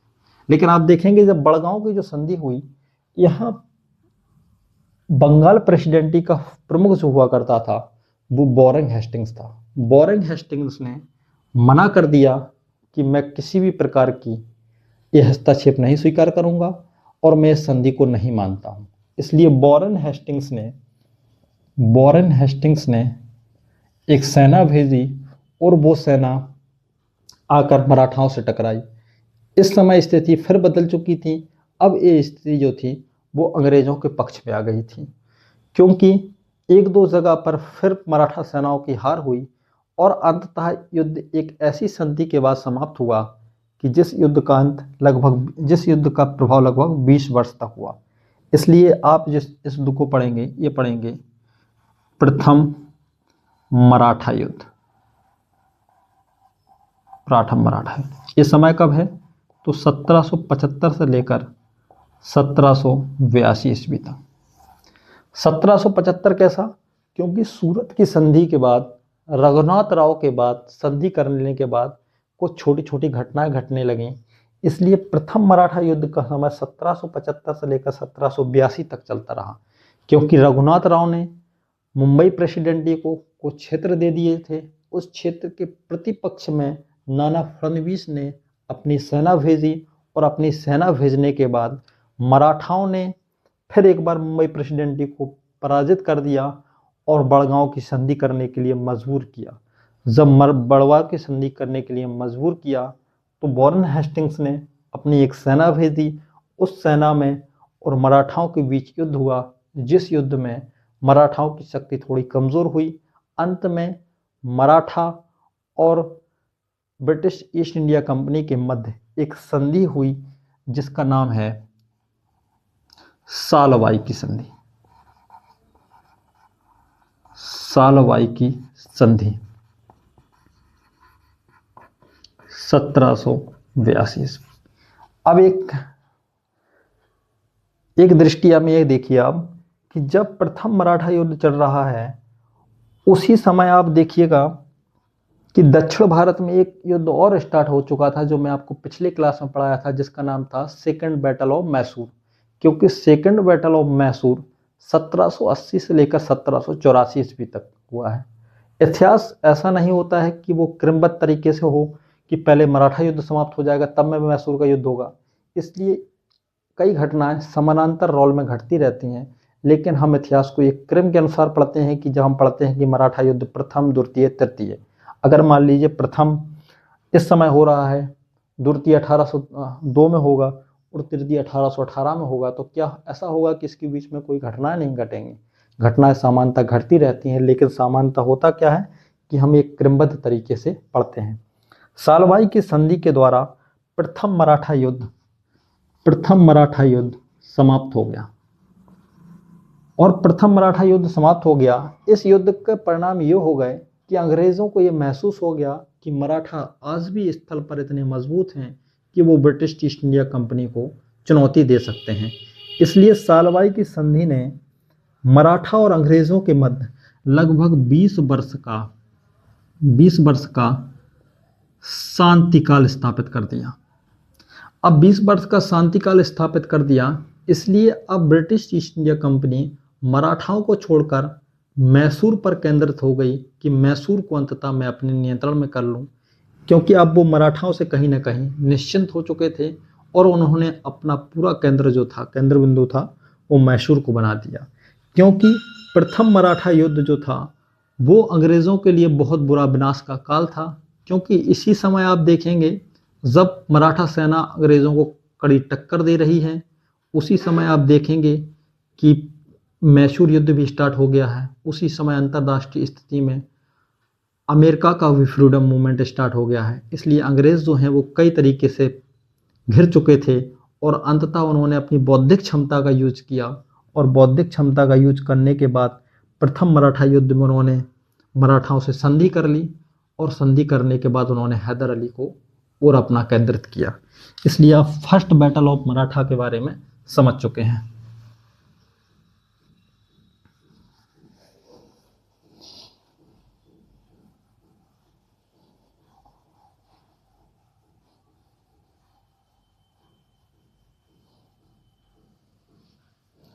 माधवराव प्रथम।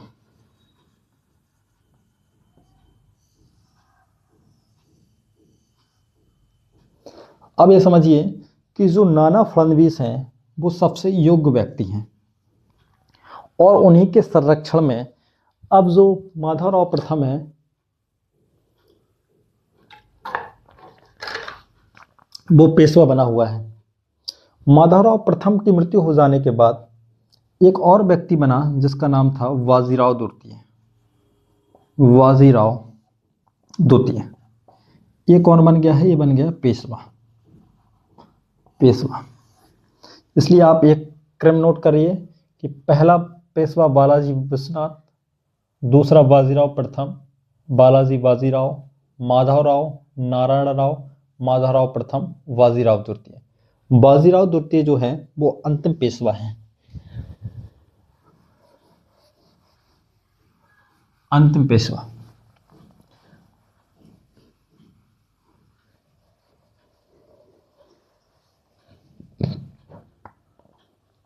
देखिए अब पेशवा कौन है इस समय? इस समय पेशवा है बाजीराव, बाजीराव द्वितीय। बाजीराव द्वितीय जब पेशवा है उस समय आया 1800 ईस्वी। 1800 ईस्वी में नाना फड़नवीस की मृत्यु हो गई। 1800 ईस्वी में, 1800 ईस्वी में नाना फड़नवीस की मृत्यु हो गई। अब नाना फड़नवीस की जब मृत्यु हो गई तो मैंने आपको पढ़ाया था कि बाजीराव प्रथम के शासनकाल में मराठा संघ बन चुके थे। वो मराठा संघ जो थे वो पूना का पेशवा था, इंदौर के होलकर और सिंधिया वगैरह आदि। अब जब नाना फड़नवीस की मृत्यु हो गई तो बाजीराव द्वितीय ने अपनी अयोग्यता का परिचय दिया।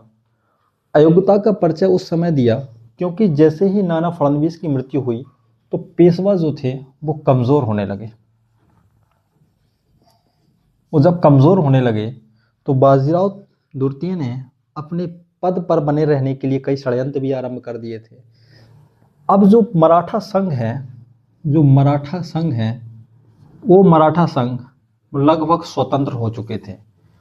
उसमें चाहे सिंधिया हो, चाहे होलकर हो, चाहे गायकवाड़ हो, यहाँ तक कि भोसले हों, सभी ये चाहते थे कि मराठा पेशवा पर मेरा नियंत्रण हो जाए।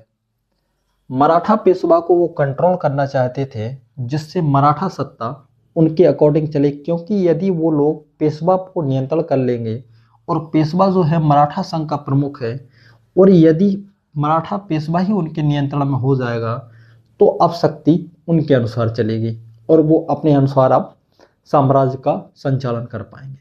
तो अब देखेंगे मराठा संघ ने पेशवा को नियंत्रण करने का प्रयास किया, पेशवा को कंट्रोल करने का प्रयास किया, कंट्रोल करने का प्रयास किया।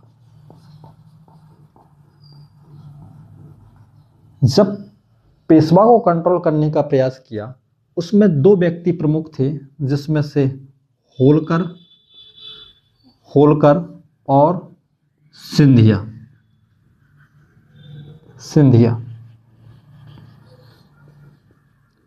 होलकर, उस समय जो होलकर का जो प्रमुख है वो जसवंत राय या यशवंत राय होलकर, और सिंधिया प्रमुख जो हैं वो दौलत राव सिंधिया है।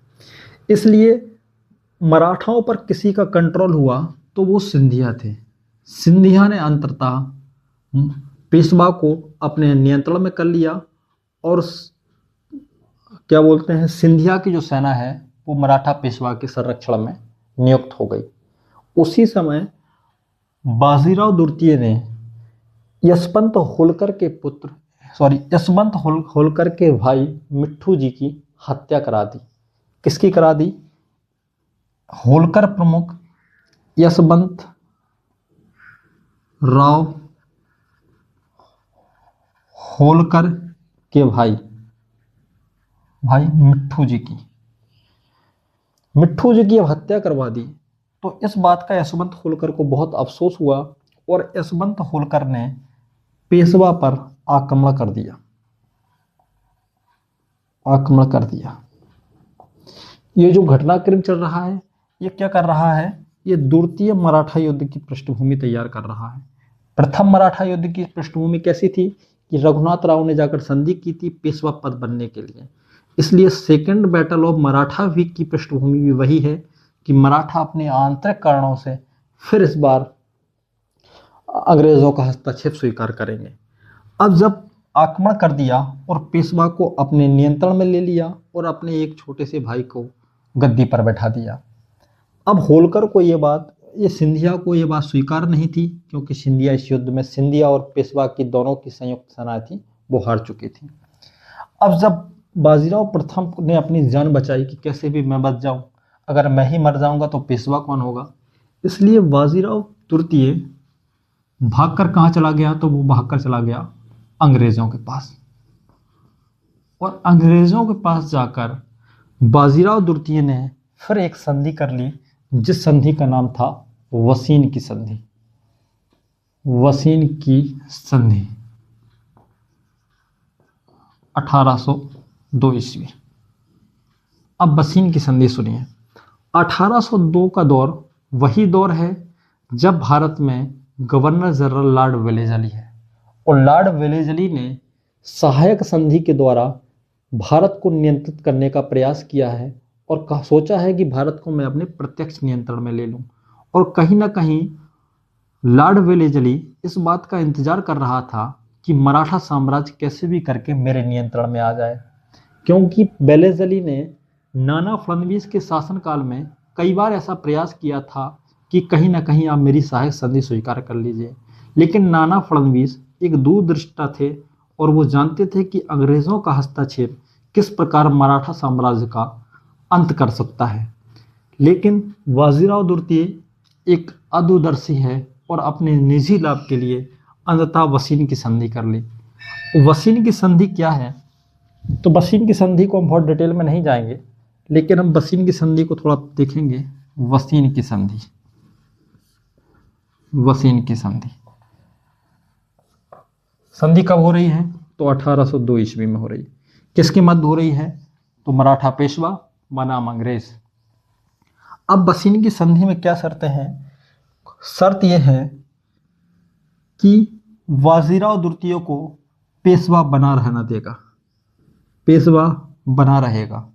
उसको आंतरिक बाह्य सुरक्षा कौन देगी, तो ब्रिटिश सेना देगी। ब्रिटिश सेना उसके आंतरिक और बाह्य दोनों तरीके से उसको सुरक्षा प्रदान करेगी। उसके बाद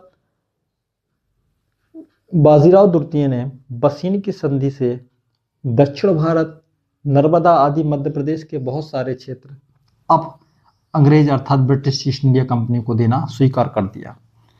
और अब जो मराठाओं की जो विदेश नीति होगी, मराठाओं की विदेश नीति किसके हाथों में होगी, तो वो इंग्लिश लॉ, अंग्रेजों के हाथों में होगी। अब मराठा पेशवा अंग्रेजों की बिना परमिशन के किसी के साथ ना युद्ध स्टार्ट कर पाएगा, ना कोई संधि कर पाएगा। उसके बाद और शर्त है कि मराठा पेशवा अब किसी भी यूरोपीय कंपनी के व्यक्ति को नियुक्त नहीं करेगा, और जो व्यक्ति नियुक्त हैं उनको निकाल दिया जाएगा, खासकर फ्रेंच व्यक्तियों को। अब आप देखेंगे कि वसीन की संधि की शर्तें भी लगभग वैसी ही शर्तें हैं जैसी सहायक संधि की थी। इसलिए वो साम्राज्यवादी या उपनिवेशवादी इतिहासकार जो ये कहते हैं कि अंग्रेजों की भारत विजय एक पूर्व नियोजित विजय नहीं थी, वो आपको वसीन की संधि में देखने को मिल सकती है। क्या आपको वसीन की संधि ऐसी लग रही है जिससे अंग्रेज भारत में एक साम्राज्य स्थापित नहीं करना चाहते हैं? नेवर, कभी नहीं। आप देख रहे हैं कि वसीन की संधि की शर्तें इतनी डेंजरस हैं जो मराठा साम्राज्य को पूरा खोखला कर देगी।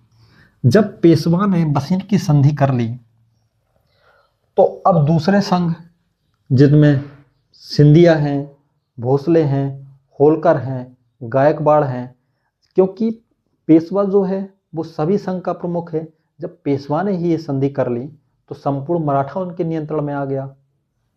इसलिए वेलेजली को बहुत खुशी हुई कि हमने वो कार्य कर दिखाया है जो अभी तक भारत में कोई भी गवर्नर नहीं कर सका था।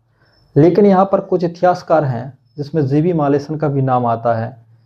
उन्होंने कहा है कि वेलेजली की जो ये खुशी थी वो क्षणिक मात्र थी, क्योंकि वेलेजली ये नहीं चाहते थे कि मराठा साम्राज्य के कई संघ अभी भी अपने आप को स्वतंत्र होने के लिए फिर कटिबद्ध हो जाएंगे, वो अंग्रेज़ों को एक चुनौती देंगे। इसलिए अब क्या होगा, वसीन के संधि के बाद सेकंड मराठा युद्ध स्टार्ट हो जाएगा। सेकंड मराठा युद्ध का प्रारंभ जो लगभग 1802 ईस्वी से लेकर 1805 ईस्वी तक चलेगा। अब आप समझ चुके हैं कि पेशवा ने ब्रिटिश ईस्ट इंडिया कंपनी के साथ एक संधि कर ली है और उस संधि में वो सारे अधिकार त्याग दिए हैं जो एक मराठा पेशवा के पास रहा करते थे। किस लिए? कि वो सिर्फ बाजीराव द्वितीय मराठा पेशवा बना रहा है। अब देखिए इतिहास में क्या समस्या हुई कि जब ये स्थिति निर्मित हो चुकी है, अब सिंधिया और होलकर जो दोनों हैं वो शत्रु हैं। इसलिए हुआ क्या कि सिंधिया ने अंग्रेजों के खिलाफ युद्ध की घोषणा कर दी। अब युद्ध की घोषणा क्या होगी? यहाँ युद्ध स्टार्ट हो जाएगा। युद्ध जो होगा वो अंग्रेज, ऊपर थोड़ा बताता हूं।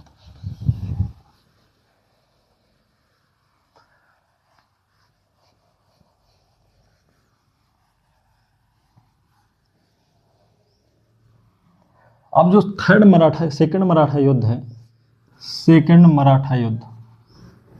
मराठा युद्ध जो कब लड़ा जा रहा है? वो लड़ा जा रहा है 1802 ईस्वी से लेकर 1805 ईस्वी के मध्य में। इसका घटनाक्रम समझिए। अब इसका घटनाक्रम इस प्रकार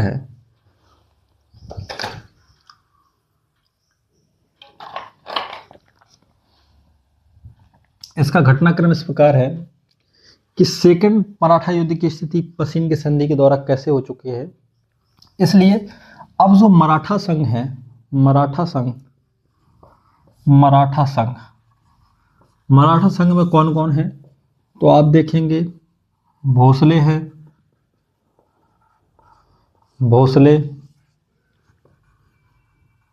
सिंधिया, गायकवाड़ और होलकर और एक स्वयं पेशवा है। पेशवा जो है वो मराठा संघ का प्रमुख है। पेशवा ने बसीन की संधि कर ली है अंग्रेजों के साथ कि अब मैं आपके अधीनस्थ हो जाऊंगा, अब मेरे सारे राइट्स होंगे, अब वो ब्रिटिश ईस्ट इंडिया कंपनी होंगे। अब जब संघ इसके अधीन है तो नियमता यह है कि बसीन की संधि यदि मराठा प्रमुख ने की है तो भोसले, सिंधिया, गायकवाड़, होलकर भी अंग्रेजों के नियंत्रण में आ जाएंगे। लेकिन ऐसा हुआ नहीं। भोसले ने युद्ध की घोषणा कर दी।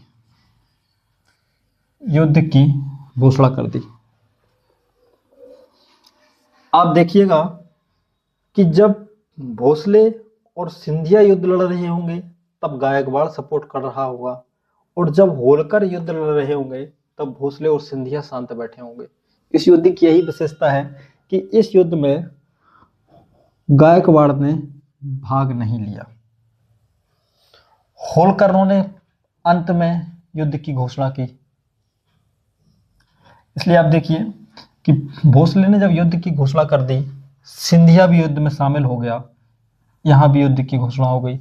अंततः हुआ क्या कि भोसले को ब्रिटिश ईस्ट इंडिया कंपनी ने पराजित कर दिया, और पराजित करने के बाद एक संधि की जिसका नाम था देवगांव की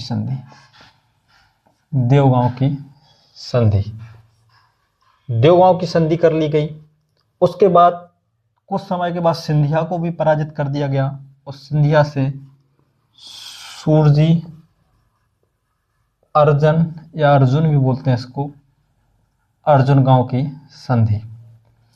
जब ये दोनों शक्तियां पराजित हो गई, अब बाद में होलकर ने भी युद्ध की घोषणा कर दी।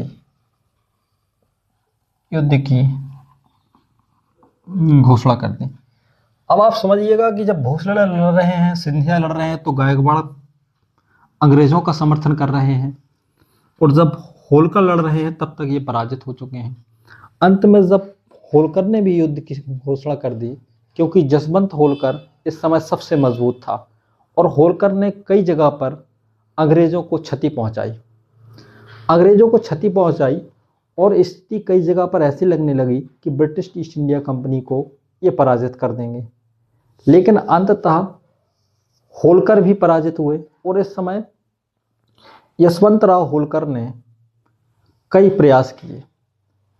अगर हम देखें तो जब ये युद्ध से उत्तर भारत की ओर भागे, उन्होंने उस समय रणजीत सिंह जो सिख साम्राज्य के शासक हुआ करते थे, और रणजीत सिंह के पास एक बड़ी सेना थी। माना जाता है कि एशिया में दूसरे से तीसरे नंबर की जो सेना हुआ करती थी वो रणजीत सिंह के पास थी। इन्होंने रणजीत सिंह से सपोर्ट मांगा कि आप अंग्रेज़ों के खिलाफ मेरा समर्थन करिए, इसके बदले में हम ब्रिटिश ईस्ट इंडिया कंपनी को भारत से बाहर निकाल देंगे।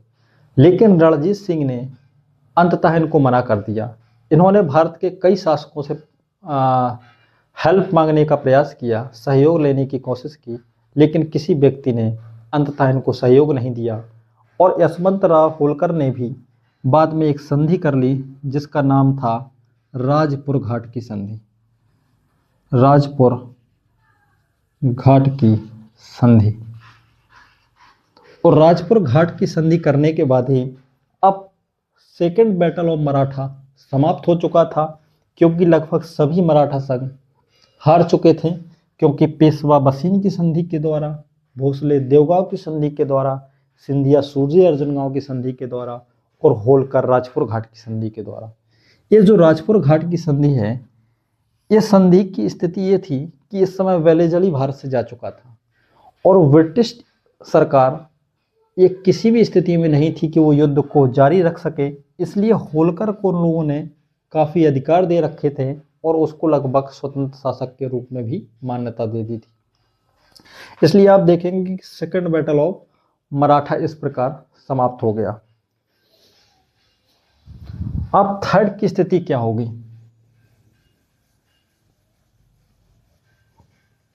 Third battle of Maratha. Third battle of Maratha जो लड़ा जाएगा 1818 ईस्वी में। देखिए कि जब बेलेजली भारत से चला गया और बेलेजली के भारत जाने के बाद भारत में नया गवर्नर जो आया था वो था लॉर्ड हेस्टिंग। और लॉर्ड हेस्टिंग बड़ा आक्रामक व्यक्ति था, जो ये चाहता था कि मैं जल्दी से जल्दी भारत को अपने प्रत्यक्ष नियंत्रण में ले लूं, क्योंकि लॉर्ड हेस्टिंग वो व्यक्ति था जो कभी किसी मुगल दरबार में भी नहीं गया था। इसलिए लॉर्ड हेस्टिंग इस समय गवर्नर बन चुका है। लॉर्ड हेस्टिंग, लॉर्ड हेस्टिंग ये कौन है? तो ये अंग्रेजी कंपनी का गवर्नर है। अंग्रेजी कंपनी का गवर्नर। अंग्रेजी कंपनी का जब गवर्नर है तो आप देखेंगे कि लॉर्ड हेस्टिंग भारत आ चुका है। और जो मराठा प्रमुख है, पेशवा है, वो किसके संरक्षण में है? वो अंग्रेजों के संरक्षण में है। इसलिए अब उसके पास भी कोई अधिकार नहीं है। कुछ इतिहासकार लिखते हैं कि मराठा पेशवा के पास इतने भी अधिकार नहीं बचे थे कि वो किसी व्यक्ति को अपने दरबार में नियुक्त कर पाए। उसकी आंतरिक नीतियां हों चाहे बाह्य नीतियां हों, सब अंग्रेजों ने अपने अधीनस्थ ले रखी थी। इसलिए कहीं ना कहीं मराठा पेशवा भी इस बात की अवसर की तलाश में था कि मैं कब अंग्रेजों को ये कड़ी चुनौती दे दूं। इसका अवसर कब मिल गया? जब लॉर्ड हेस्टिंग्स ने पिंडारियों के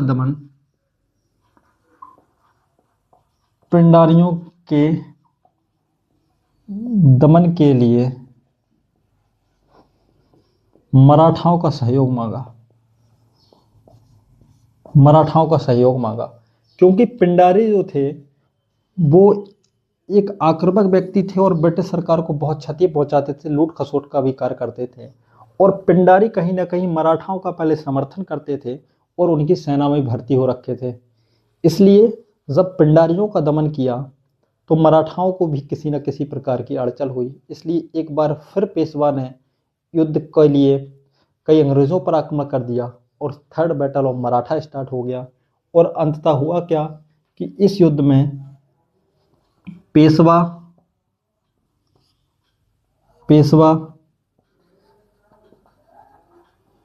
सिंधिया, होलकर, अंततः पेशवा भी पराजित हो गया और पेशवा से सरकार ने एक संधि कर ली जिसका नाम था पूना की संधि। पूना की संधि के द्वारा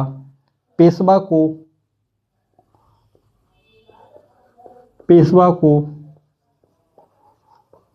पूना से हटाकर कानपुर शिफ्ट कर दिया गया, कानपुर भेज दिया गया और मराठा संघ भंग कर दिया गया। अब मराठाओं का कोई नेक्स्ट वारिस नहीं होगा। अब ये मराठाओं का अंत हो चुका था। किसके द्वारा?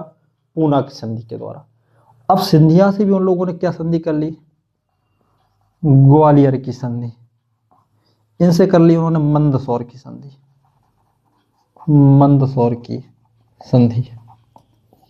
सिंधिया से ग्वालियर की संधि कर ली और अब सिंधिया भी अंग्रेजों के अधीनस्थ आ चुके थे।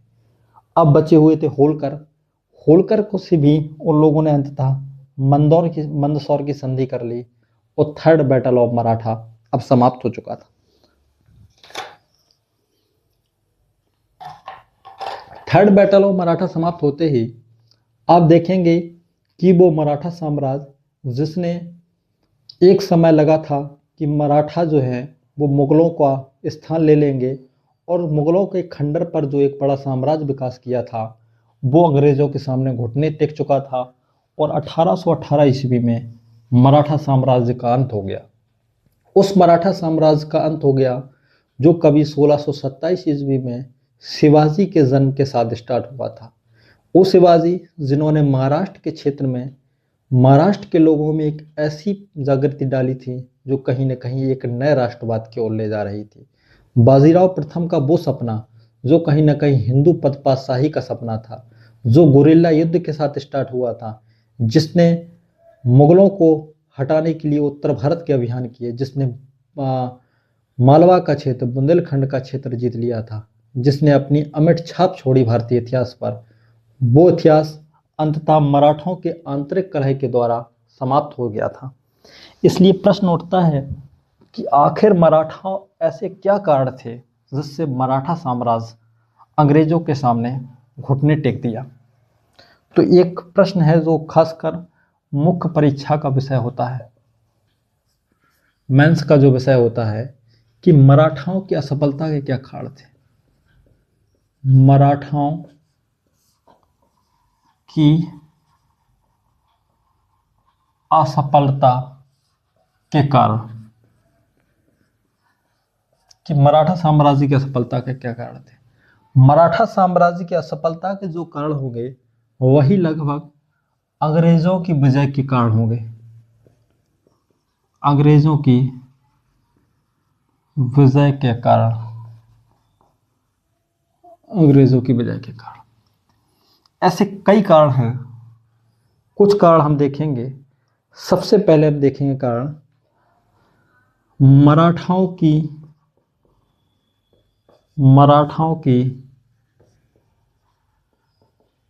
आंतरिक प्रतिद्वंदता।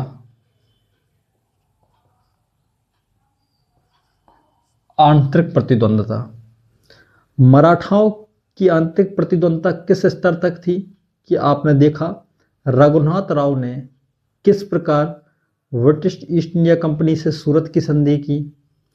उसके बाद आप दूसरे में देखेंगे वसीन की संधि, और आपने फिर थर्ड बैटल ऑफ मराठा में देखा कि जब भोसले लड़ रहे हैं, सिंधिया लड़ रहे हैं, तब होलकर नहीं लड़ रहे हैं, और जब होलकर लड़ रहे हैं तब सिंधिया और वो उनकी स्थिति खत्म हो चुकी है, और तब गायकवाड़ सपोर्ट कर रहे हैं।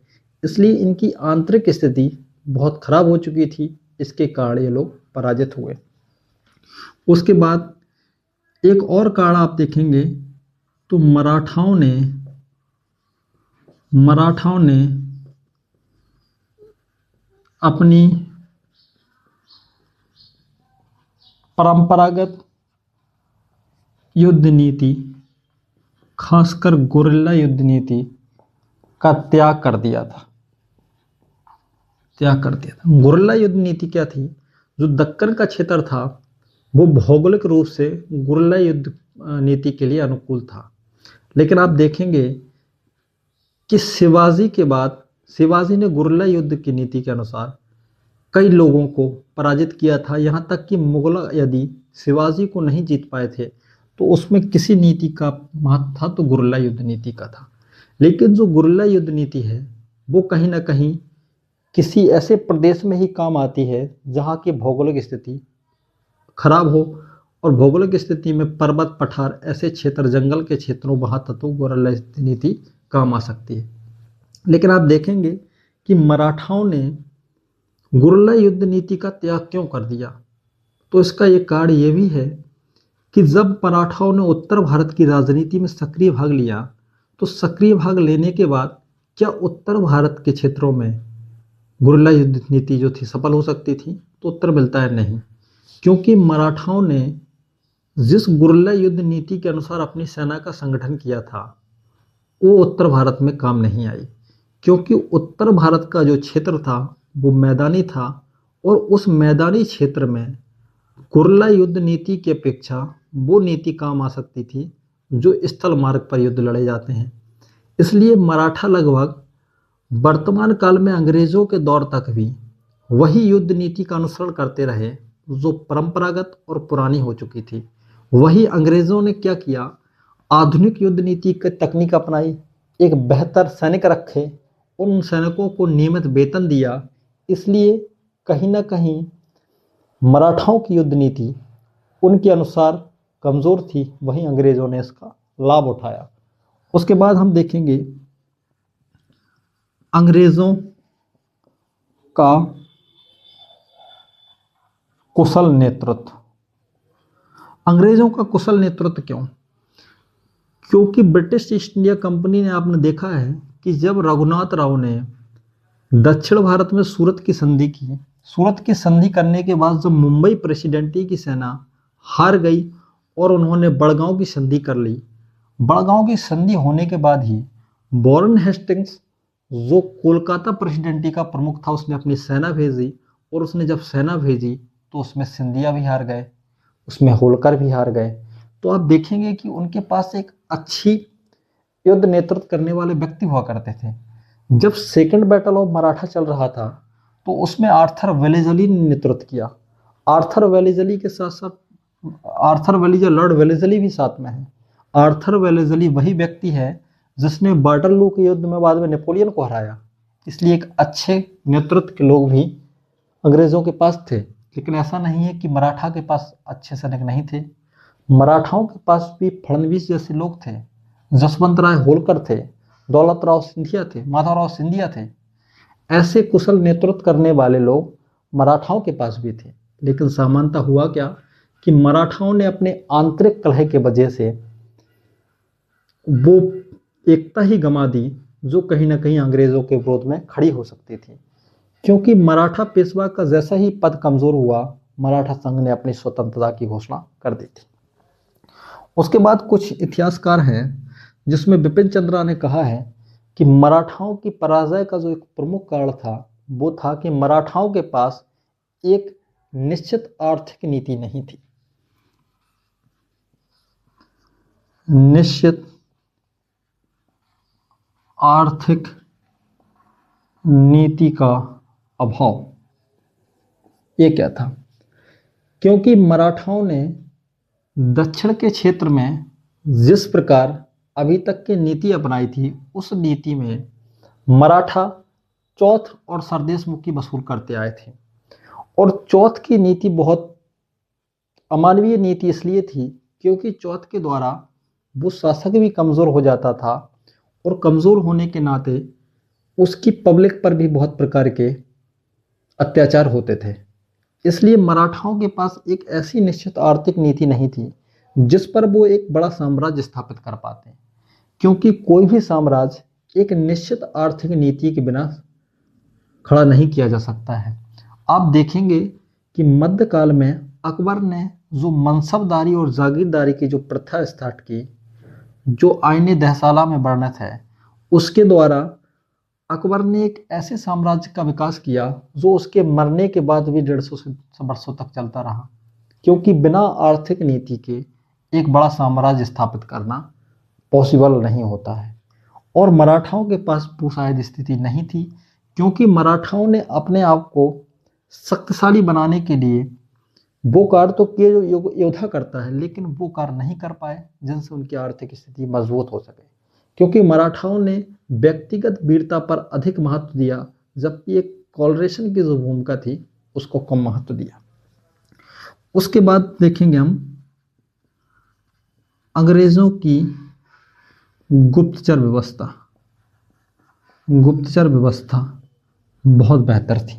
गुप्तचर व्यवस्था का महत्व क्यों है? क्योंकि ब्रिटिश ईस्ट इंडिया कंपनी के लोग अपने गुप्तचर रखते थे और वो मराठा पेशवाओं के आंतरिक मामले भी पता कर लेते थे जो मराठा साम्राज्य में चल रहे होते हैं। लेकिन इसमें मराठा कहीं ना कहीं बहुत पीछे थे और मराठाओं ने वो गुप्तचर व्यवस्था ही नहीं व्यवस्था लगा पाई जिससे वो अंग्रेजों के आंतरिक मामले भी तय कर पाए कि उनके अंदर क्या चल रहा है। इसलिए इस टॉपिक में आपने देखा कि मराठा साम्राज्य का पतन क्यों हुआ। अब आप नेक्स्ट क्लास में ये देखेंगे कि मराठाओं के पतन के बाद अब अंग्रेज हिंदुस्तान के उत्तरी भाग की ओर बढ़ेंगे, जिसमें वो अब सिख साम्राज्य का अंत करेंगे। आने वाले 25 से 30 वर्षों में वो सिखों का भी अंत कर देंगे, जिसमें 2 आंग्ल सिख युद्ध होने के बाद रणजीत सिंह का वो क्षेत्र समाप्त हो जाएगा जो कभी रणजीत सिंह ने बनाया था। उसी समय आप देखेंगे 1843 का दौर ऐसा आएगा जब वो सिंध का भी विलय कर लेंगे।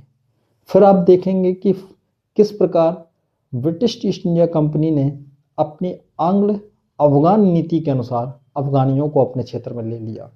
आप देखेंगे कि किस प्रकार ब्रिटिश ईस्ट इंडिया कंपनी ने नेपाल के साथ संधि करके नेपाल को अपने अधीनस्थ बना लिया। इसलिए इस क्लास में हमने आपको बताया है बहुत डिटेल में कि मराठा साम्राज्य किस प्रकार विकसित हुआ और मराठाओं का अंत भी इस तरह से हुआ था। इसलिए लगभग वो सारे डायमेंशन मैंने कवर किए हैं जिस पर यूपीएससी या कोई स्टेट पीसीएस प्रश्न पूछता है। Thank you.